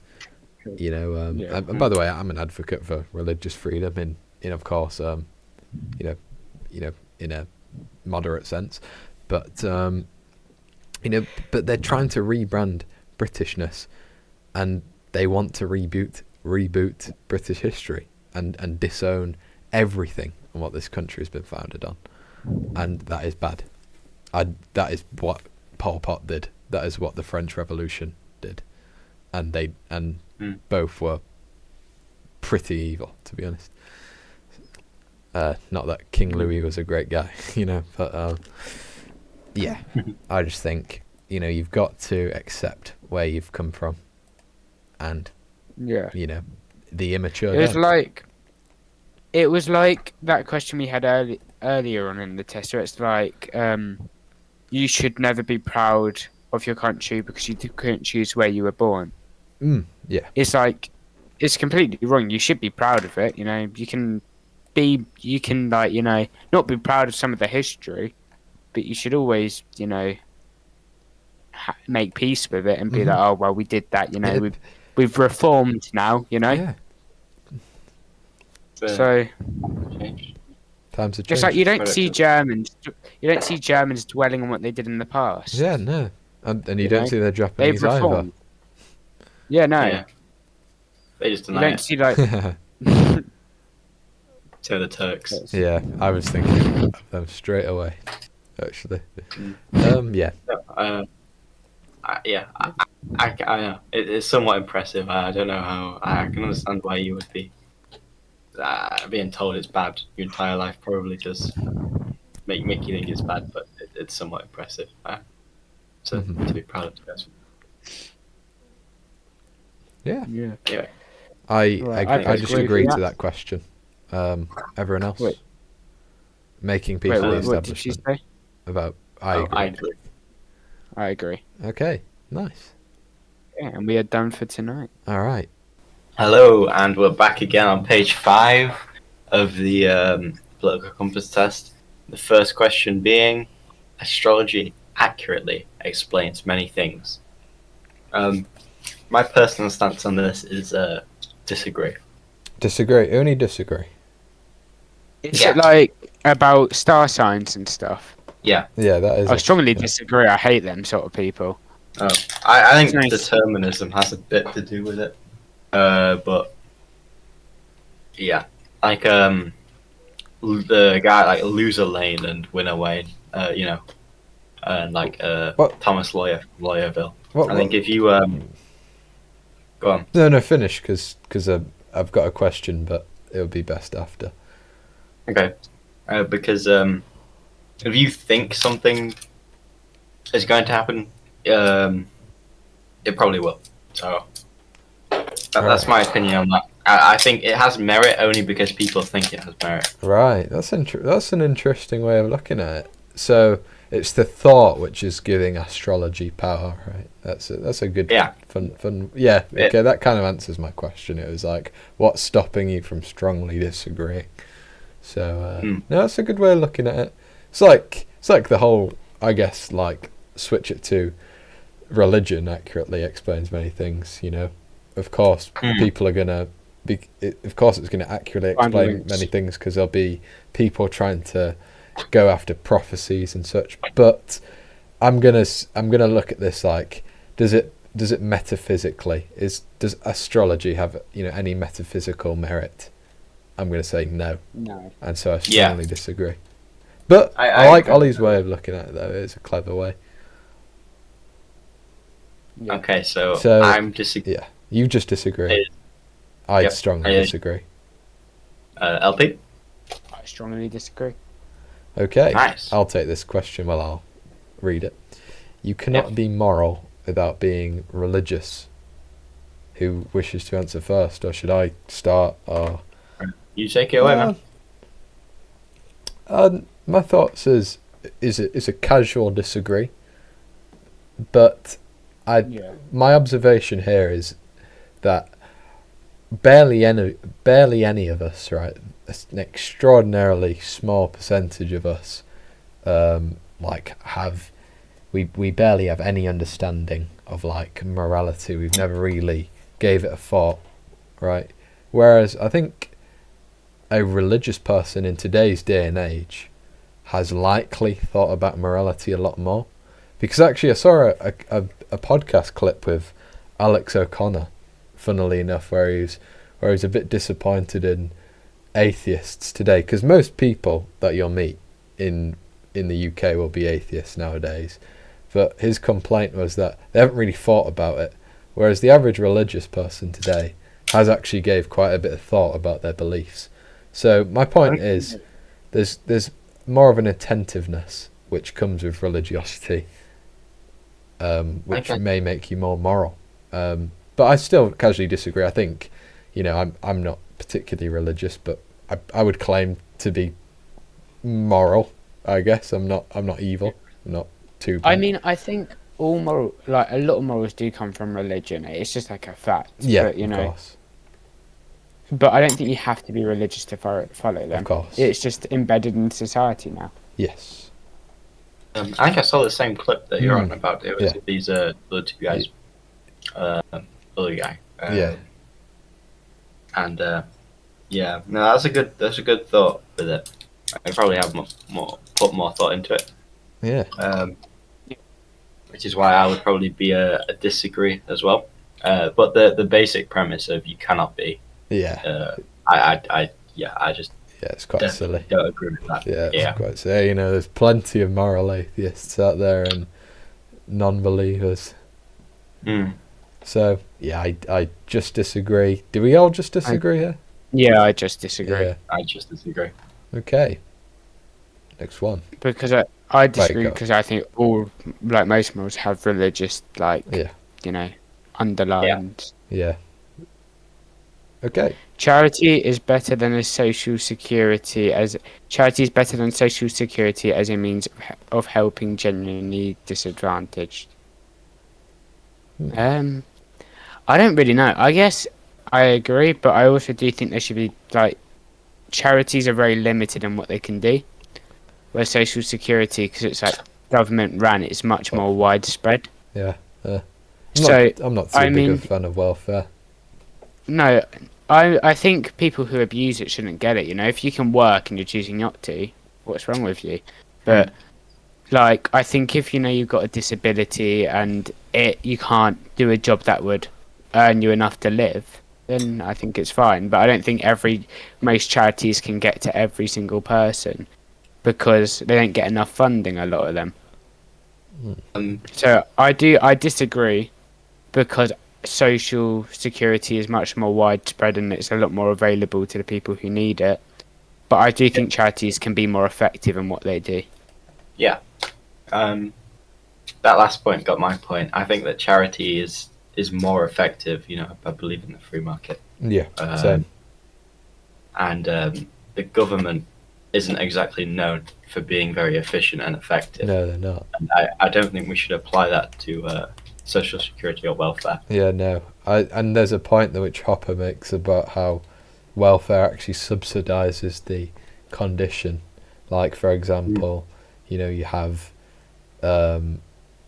single mothers, let's say, they get more money, right? They get benefits, right? Let's say, in this case, specifically them, of course. There's no resentment on my part. But if you give single mothers more benefit, there will be more single mothers. And I believe in the traditional family structure. People benefit more when there's a father figure. And that's not a very good condition to be in, right? You're kind of you're not directly encouraging it, but more and more people may start to abuse it, or it just occurs naturally. It's shouldn't do that. We shouldn't subsidize that. That's a really good point. I'd also like to add on top of that welfare often comes with stipulations about who's allowed to get it and when it stops. It's complex. It's very intricate. Which leads to some people being dull trapped, where they, if they actually get a job, they'll earn less money than when they were on it or be poorer. So it leaves you in a situation where you it's in your best interest to be on it. in welfare instead of work. Going for a job, which is not good. That's not good. That's unproductive. It's unfruitful. It's bad. So I agree with this. I also agree with this point. I'm just going to disagree because I believe that, I've known a lot more people to get welfare than they have, gone to charities. Yeah. Okay. But like you said, some people are naturally unlucky. I agree. I personally do agree with this. I don't think like astrology comes into it or anything. I think I know. But I do think.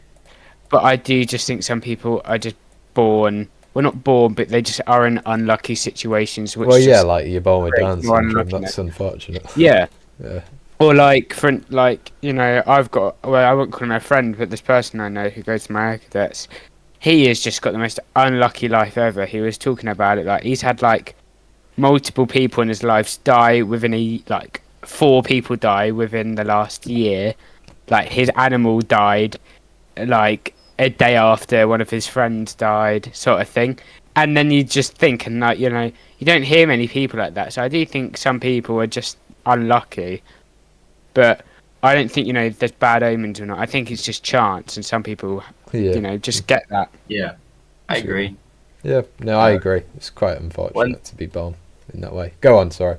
You were saying. Looking over this question, I was thinking some people are just more unlucky, because my first thought was being born here versus being born literally anywhere else. Yeah, being born in the West versus most of the nations.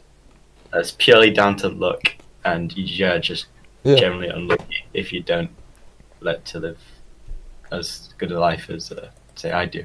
Yeah, I agree. Yeah, no, I agree. I agree with that, and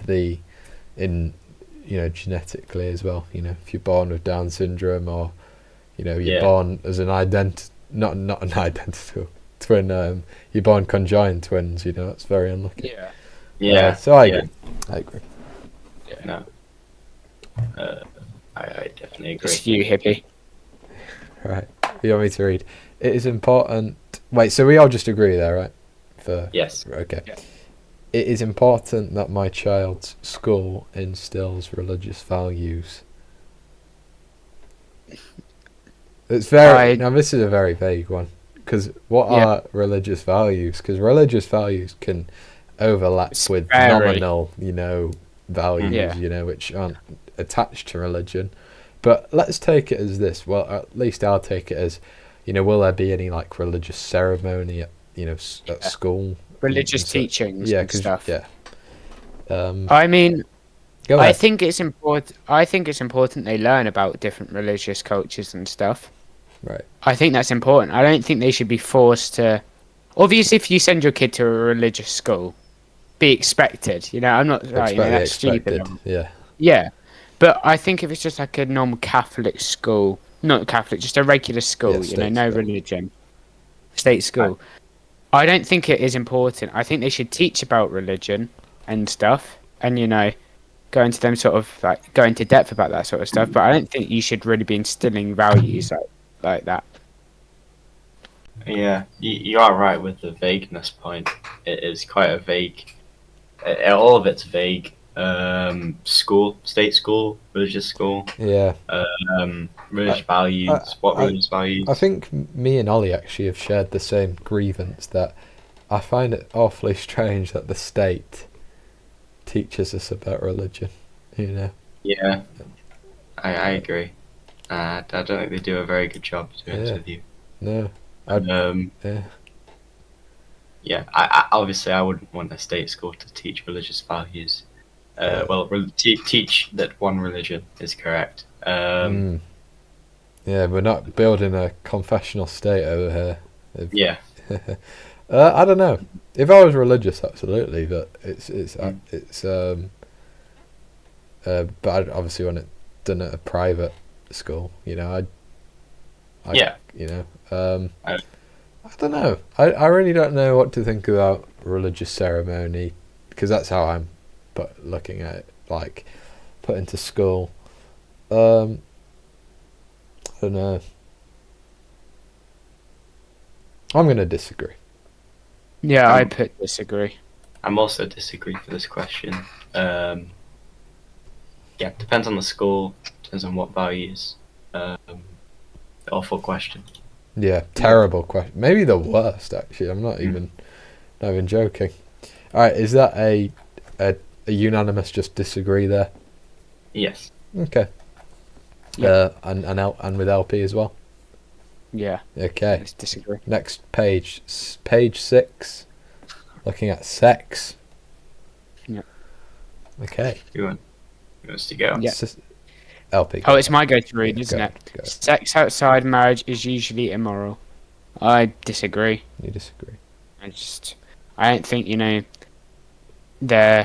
my parents were never married, and I didn't think they were immoral. I think if you're religious, it's seen as that, but Of course. but I just don't think it's really that immoral, Right. All right. It's just sex. I agree with biology. this question that it's usually immoral, but I have little problem with people who do it. In fact, I think there's a fella who has done it here, and I don't view him as a lesser being than I. But my point is this: is what is the cause of most abortion? Right? We had this question a couple sessions ago. Is it will be from people having sex outside of marriage, and it usually is done in these kind of one night stands or in these kind of meaningless relationships. I don't agree with like one night stands. That's like I think sex outside like relationships is bad. Right, I don't think it's moral. right. I don't think it's been done. Yeah, but my point is unfinished. It's this: is I'm going to take marriage as a I'm going to slightly manipulate the meaning of marriage here. Is that I think sex outside without meaning is absolutely immoral, and that is becoming increasingly the norm, and there's more and more people who are just doing sex for the pleasure, right? And we are seeing I just think we're seeing lower standards with things in general and more abortions. Obviously, I think if you're gonna have sex, do it with someone you genuinely care about and genuinely see a future with. That is my point. So I do agree, because so much there's an increasing trend where sex is losing all meaning. It's just viewed as another thing. Sex is huge. That's a really good point. I think that marriage is great. I really like marriage. No, I'm a marriage enjoyer. If I answered anything other than disagree, I'd be a hypocrite. But I do think marriage is great. I just don't think I'm at a time in my life. Yeah, no. Where I could. You're a young man. The world is your oyster. But I agree with everything you said there. But I'm still going to have to be disagreeing with this question. I think it's the word marriage which is the real, kicker here. But I do agree, just because, I think it would be a good world if we abided by that. I think it would be a better world. I'd agree with you. Yeah, it's a lofty order, and it's not going to happen anytime soon in the West. But I do think we should become, more conservative when it comes to, the ideas of sex. It should be done with people you love, and that's becoming rarer. That's my point. So that's why I agree, and we all. So you two land at disagree. Yeah. Yes. Fair enough. Next question. A same-sex couple in a stable loving relationship should not be excluded from the possibility of child adoption. I really hate this question. I really don't like answering this one, because I really don't know what to think about it, to be honest. I think parents are great. Obviously, I think we should have a mother and a father. I agree. But I wouldn't want to stop. Yeah, I wouldn't want to trample on that. Child. Yeah, I wouldn't really want to trample on that. So I think that outweighs the mother and the father. Obviously, I don't want, for example, the role of a father or a mother to be diminished in any way. I think it's quite needed, quite necessary for a good reason. But I guess if you're in adoption, you're probably not in the best situation. So it would probably be better to allow it than to not allow it. Yeah, no, that's a good point about about adoption. It's quite dire. Yeah, no, from a rights perspective, I agree. From a rights perspective. Yeah, I agree. Just because I do think you can fill in the mother and father roles with if it's the right people, they'll fill them roles in.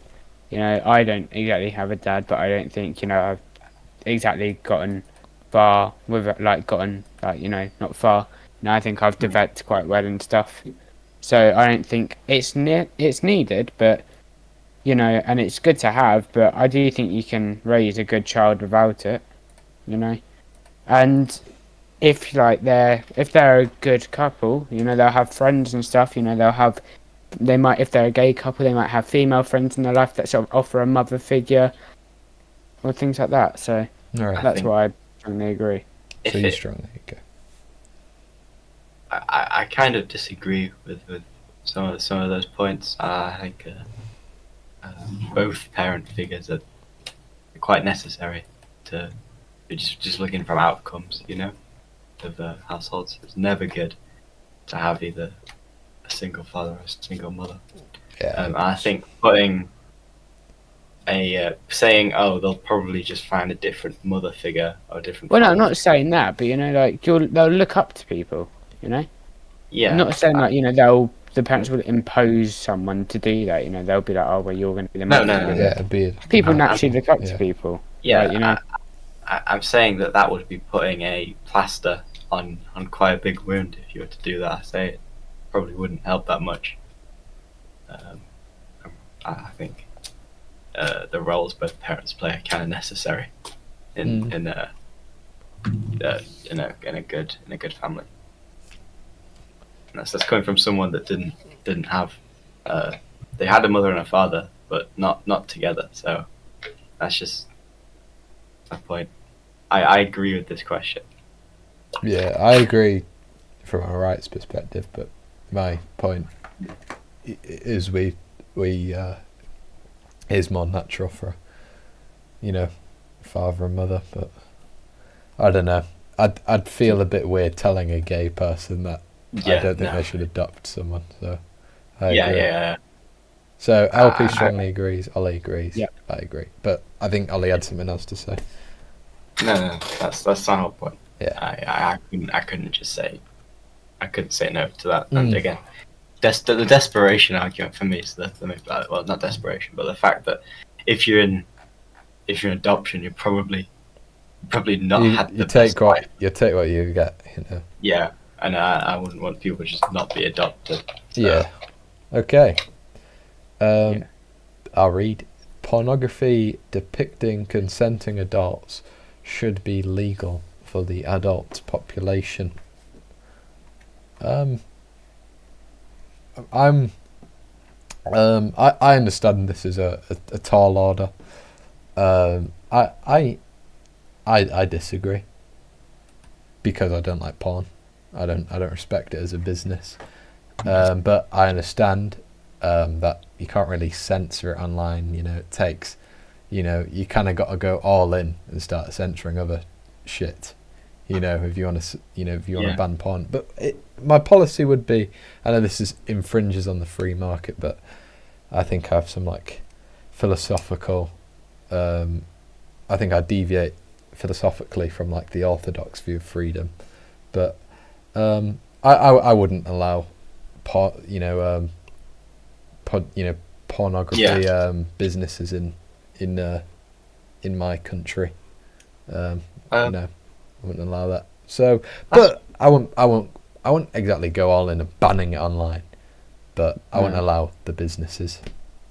My point is we allow other depravities. We allow gambling. Yeah, I was about to say that. I was about to say we allow drinking and stuff as well. That damages the brain and the liver and stuff. Obviously, I don't think pornography is good, but I I don't see banning it as much of an option. So I'd agree for this. I put agree as well, just because with what other things we allow as well. I'll add this as I think it's better than, having sex with some random woman. But yeah. No, there was a study actually. This Dutch scientist, biologist or something. This is interesting, and it relates to pornography. Is he got these butterflies, and he made like artificial flowers, and over time they became more and more enticed by the artificial flowers. These butterflies are pollinators, with the artificial flowers, and of course, if we look at this with humans and porn, we don't want to be more interested with virtual sex than actual sex. And apparently there's some statistic where people do have less sex when they watch porn, right? So I don't think we should do Kumas. I think we should discourage it, at the very least. We should frown upon porn. But again, I understand that, your points about we allow other vagrancies. We allow other vices in society. So yeah, I agree with your guys' points, but I disagree with the question still. Yeah. So you guys agree? I disagree. I think the point about not having sex has a lot of merit. I don't ask me for a source, but I definitely have seen quite a lot of things saying that people are having a lot less sex now than they did in the 70s. I think just parents. I think it was than your parents had. Somewhat of a bleak outlook. I feel like we're having less children as well. When we're more obsessed, we have less children. And again, the population collapse is going to be pretty bad. Because we're having so little children. It's just Yeah, that's a good point.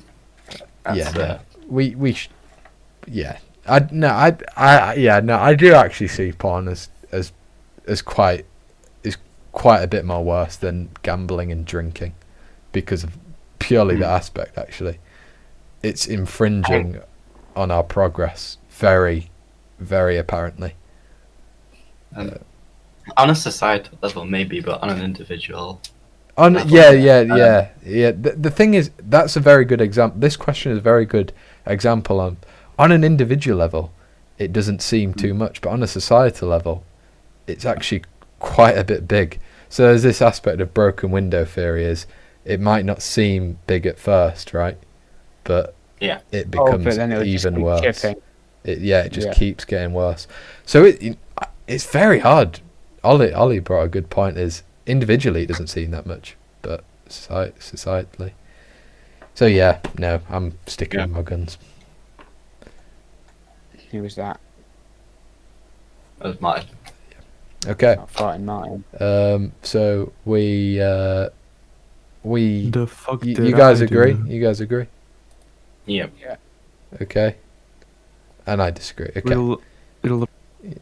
Okay. What's he on about? Who's reading? Where's my? I can read next. If you want? Isn't it my go reading, or have I just read? I think it's your. Wait. I think. Yeah. I think it is. I think it's your go. Okay. What goes on in the bedroom between consenting adults is no business of the state. I strongly agree. I don't. Okay. I think. Well, actually, no. I agree, because I do think there's some weird things that shouldn't be allowed. But you make a good point. Like, Ollie made the best point I heard on this one time. Even if it's still consensual, even if it's still consensual, it can still be like unconsensual, like C and C. Some people like free use. You can use me whenever you want. Sort of thing. Yeah. It's still like it still can get pretty like edgy. Like it can go on a fine line. Yeah. So I agree, because I don't really want the state knowing what I'm doing in the bedroom. Of course. But I do think if they have to, they should be able to know, because there are some weird kinks out there and stuff that can go on the border of domestic abuse and stuff. Like BDSM, that's abuse practically, even if it is consenting. What point did I make last time? This wasn't last time actually, but I think it was one of the times before. It was that if someone consents to giving someone aid, right? I think that absolutely, we should breach that, but obviously the means are quite hard there. That was along your point, is that I guess that kind of is the state's business if people are agreeing to give each other aid, but I'm pretty much, I'm on a similar page of LP there. Is I agree, purely because of that kind of curveball. Is I would normally strongly agree, but that's the kicker. No, I just don't agree with the state being all up in my business. No, I'm pretty sure this question is not on about giving each other aids. I'm pretty sure but this is encompassing all things. It's what goes in on a private bedroom with consenting adults, right? That entails sex, but what are the factors? Yeah. Who has what, who lacks what. If someone asked me this, I think they would be talking about homosexuality. No, that was my first thing as well. But through the lens of some illegal activity like spreading AIDS, no. I'm just in agree here. But if it said homosexuality, then I'd be strongly agree. Cause you can do what you want. I don't really care. Yeah, as long as it's not imposing on me, do what you like, Yeah. Okay. So that's sort of my. Yeah. I agree. Everyone else? I know LP. Yeah, I agree. I agree. Okay. Nice. Next question. I think Ollie reads this. No one can feel naturally homosexual. I stand with disagree on this question. I stand with disagree. I do want to make a point though that I do think there is a problem online where people are being sort of indoctrinated into it. I've noticed a lot more people, like, this isn't me, being like, oh, you're actually gay, but I've noticed a lot more teenagers and stuff are coming out as gay and things like that. But if you look at their online feeds and stuff, it's all that sort of stuff. So I do think you can obviously naturally feel it. I've got two gay uncles and things like that. But I do think very much online can also influence you. So I do think there is an influence from the media. I don't think that's an issue of homosexuality. I think that's an issue of I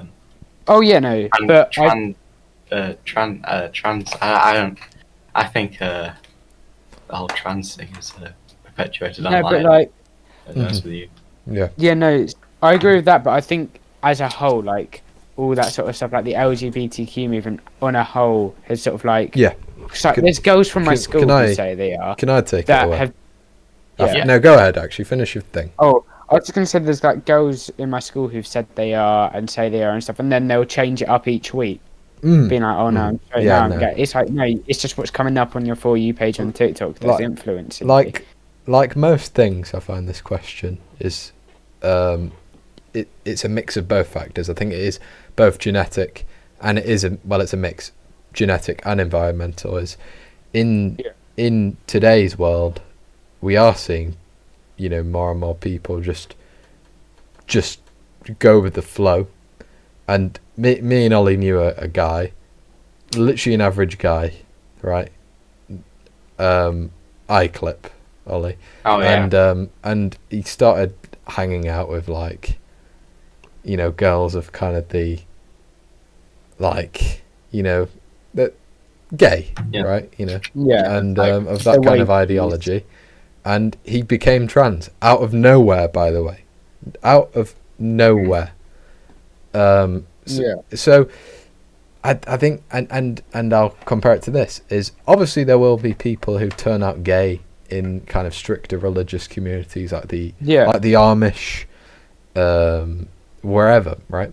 Stricter religious communities, there are people who turn out gay, and that likely is genetic.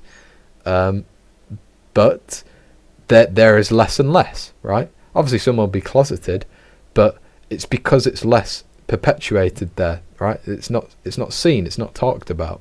So there absolutely is this societal aspect, and you can't really erase it. I also think like I just do think media is a big part of it. Absolutely. What you consume, you are what you eat.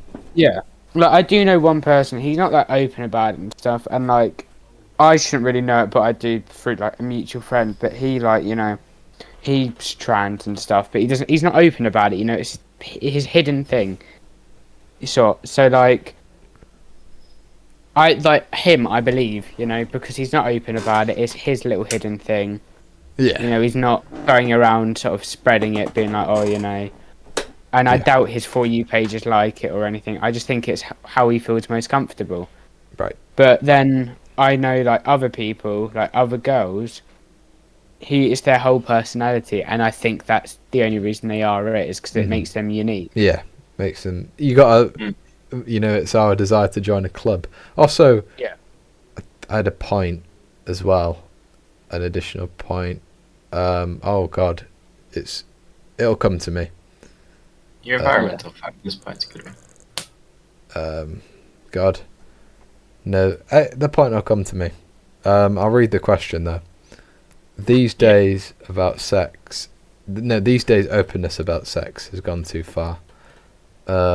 I strongly agree with this. I agree with this. It was basically my whole point earlier in the thing. Is, sex has lost all meaning. You can do it with anyone now.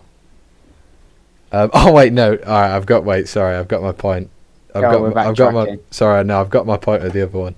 All I'm saying is, with all these vaccines, we're getting a lot more gay. Is that your whole point? All that build up for that terrible. I think they're putting chemicals in the water, mate. Sorry, I forgot that my point was a joke, so that's why I was struggling to think. No, let me restart from the on the actual question though. These days, openness about sex has gone too far. That was basically my whole talking point in the prior questions. I don't strongly agree as like an individual myself. Like I know a lot of people that have, and they're not very open about it. They're very private and stuff, and I'm pretty private about that sort of stuff. I might tell my friends, but I'm not about to go spreading it everywhere, sort of thing. Being like, oh yeah, this and that. Like, I do think as an individual in like the community I'm in, it's pretty well, like closed and not very open. Right. Mm-hmm. But I do think on a societal level, it is quite an open thing. People post it online and stuff. So I'm going to put agree, because from what I can see as a person, not online and stuff, it's pretty closed. I don't hear many people, unless they're like dickheads, sort of going on about that sort of stuff. But I do see online there's a lot of it. So I'm going to put agree, because I'm taking my environment and just social media into account. Right. Yeah. I'm this. Yeah, no, I strongly agree with this one. I just think, yeah, no, literally, it's just the amount. Oh God, it's too much. Yeah. I do think it is a problem online. Like you'll just hear about. It's too casual. Changed. Yeah. Nobody would have done this even 30 years ago. 30 years ago, we were by no means, traditional. All the kind of waves of feminism were going. Not that that's a bad thing. I think well, some of them absolutely are bad. Some of the waves, but no, it's terrible. I mean, look at Bonnie Blue as an example. That's openness about sex. That's a really good point. It's just it's terrible. No, we shouldn't talk about it. I think a lot of people did kind of get a bit black-pilled by that. I think a lot of people... I'm glad. You know what? I'm super glad that's woke people up, actually, because I've always thought this. By the way, it's so. I hate it. I really do. I do think we should just be traditional again. I think we should be able to talk about it. Isn't it like an educational sense and an advice? I think we've always done. So I don't want it to become like a taboo subject sort of thing. But I don't think you should just be really open about what you did even and things in like that. Even in religious communities, there is discussion about hey, my sex isn't too good, but it's people today who will just mention sex for no reason at all. For there is no need, and again, that's my whole point. It's losing meaning, and and it does relate to the less children point as well. I think it's a good point. Anyway, sex is casual rather than Anyway, I think we're all done. Yeah. So let's see where we all land. Yep. Okay, right, let's have a little look. Oh, I got left libertarian. I got half right, but centre half right. We will all send our things in chat, and we'll have a little. I guess we'll have a little, overall epilogue, discussion. I'll put in politics. Politics, okay. Very interesting. Oh wow! I think that was because of the economic deck this year there. Yeah. Jeez, I'm more far right than you. Oh. Yeah, no, it's because I'm less free market. I'm socialist. LP, you haven't put your thing. I can see your thing, but you haven't put it in. That's annoying me. I'm gonna put it in for you. Yeah, go ahead. And just tag LP in it. Yeah. Interesting. So, I wonder what question. I wish it told me what questions. Yeah, what questions put you where? Yeah. Right, let me send the screenshot. It's a very interesting. Yeah, point. I knew I'd be the most off. I'm not too off, to be honest, but no. I just like Singapore. That's the only reason why I'm off. Yeah, you're basically just one block above me. Actually, when it comes to. Yeah. I still view you as lib right, by the way. I think it's just because of your There's some questions which I think I know why they put you off. Yeah, I'd have to go back over them and think. Yeah, that was probably why. Snipping tool again. I put yours in chat, Matt. Don't worry about it. Oh, have you? Oh, okay, thank you. Did you just see my screen recording? Yeah. Yes. Yeah. I was watching it the whole time. How do I? Isn't it Windows S? Shift, Windows key, and S. Yeah. Okay. I did Control Windows S, which is voice. I have a different program for it. LP, what do you think of your results, though?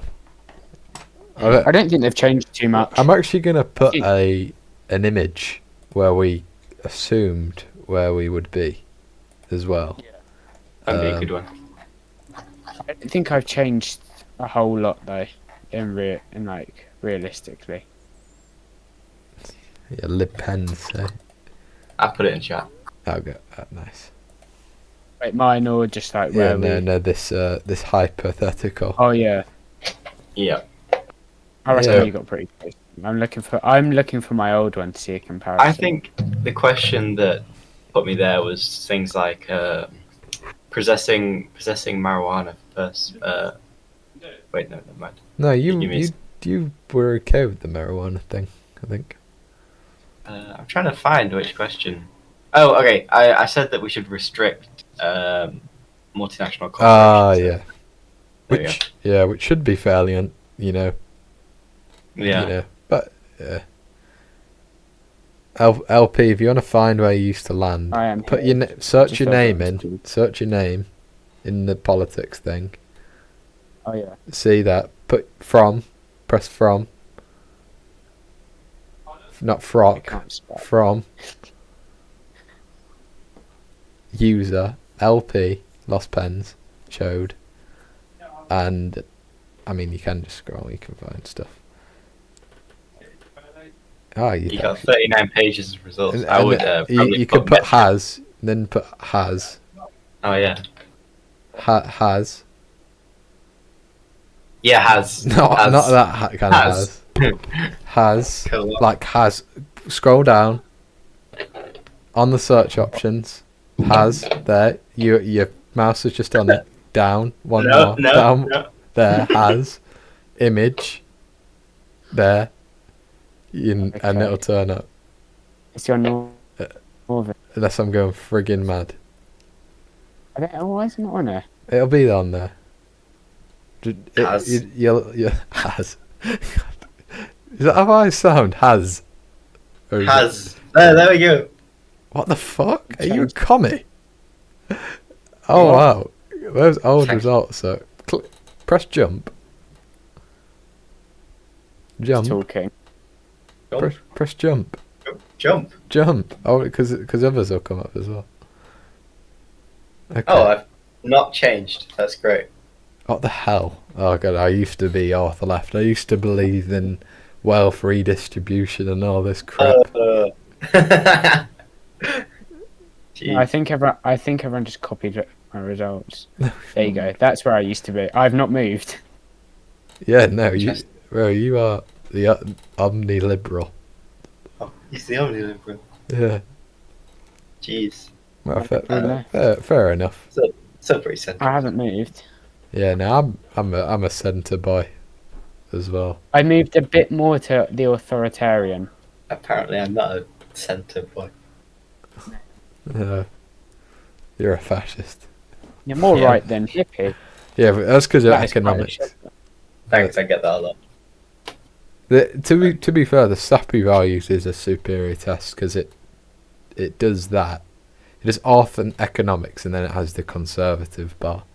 You know, which I'll probably be the most conservative, I'm assuming. I'd assume so. I'd assume so as well. I'm gonna get my my 8 values as well. Oh yeah. I'll send that. How do I go get them? No. You might not have you have done to it. do another test. Probably haven't done it. I can't be bothered to do Yeah, it is quite long. I need to go revise. And I remember the test was very long. Smash that like button, guys. You know. Smash the like button. It's been a long old record. Hello. I felt it was necessary to do my own sort of epilogue for this video because there was a lot of context missed when kind of just discussing the last part where we're talking about this is your result, this was your result. So I'm just going to pull them up on the screen, talk a bit. You get the deal.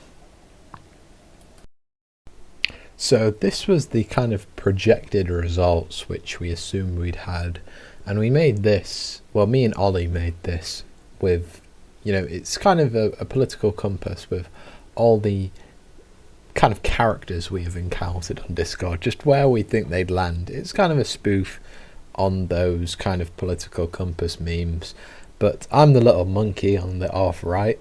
I kind of was put there pretty off, more right than I actually ended up. Ollie way more libertarian than he ended up, though I still view Ollie as this kind of big free market guy. I know why he got more off than he was, and you see lost pens, he's there in the middle. I still view him there, to be honest, but maybe not. I could see the reality that he drifts quite a bit more left, not too much. He's still very much centre lib left, you know, that's fairly definitive. As for the other people, that is a whole new can of worms. So let's just get on to the next part. So here are Lost Pens' results. So the one at the bottom, this kind of small one, that is his most recent results, the test which we just did, and the others from erroneous dates. But I think it's the Sapi Values one, the one on the right, which is really quite interesting. He's literally Leon Trotsky. I don't know what Lost Pens was up to then, but off left. I don't associate LP with the USSR, but take that as what you will. And the other political compass test, the one on the left. So there's very little difference. He is just more libertarian and more left-leaning. So LP was right. He hasn't changed too much. So it's interesting, I guess. Now for Ollie.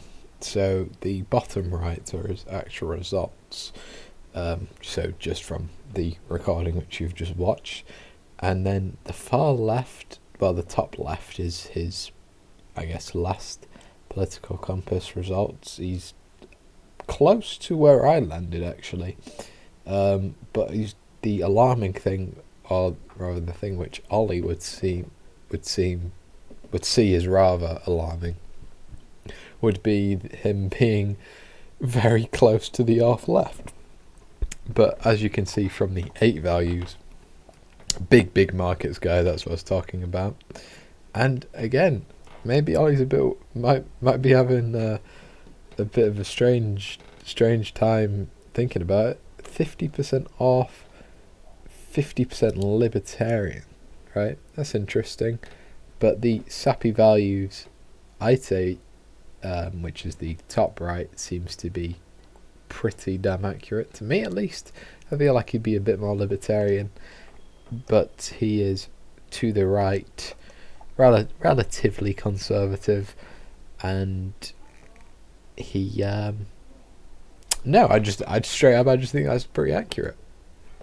Though I think he should be slightly more lib, but who knows.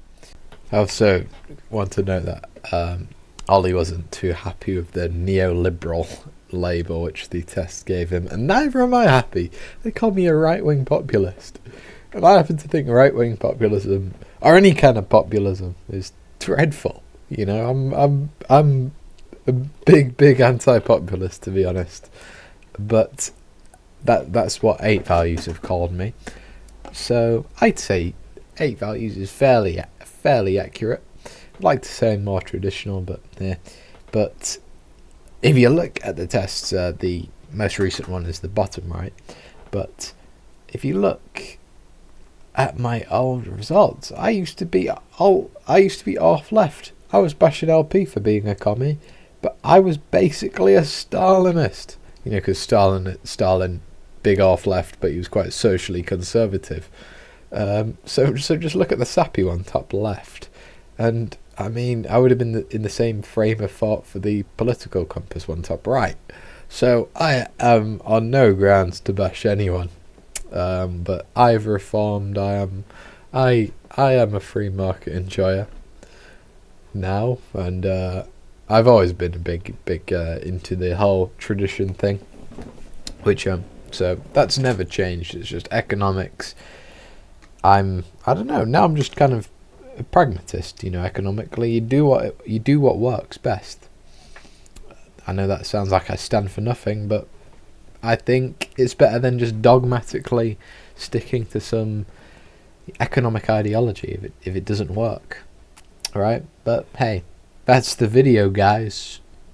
I'm excited to record more stuff. We'll see. I want to get on this channel more. So, see ya. I want to get on here more than just podcast. But anyway, see ya. Wouldn't want to be ya.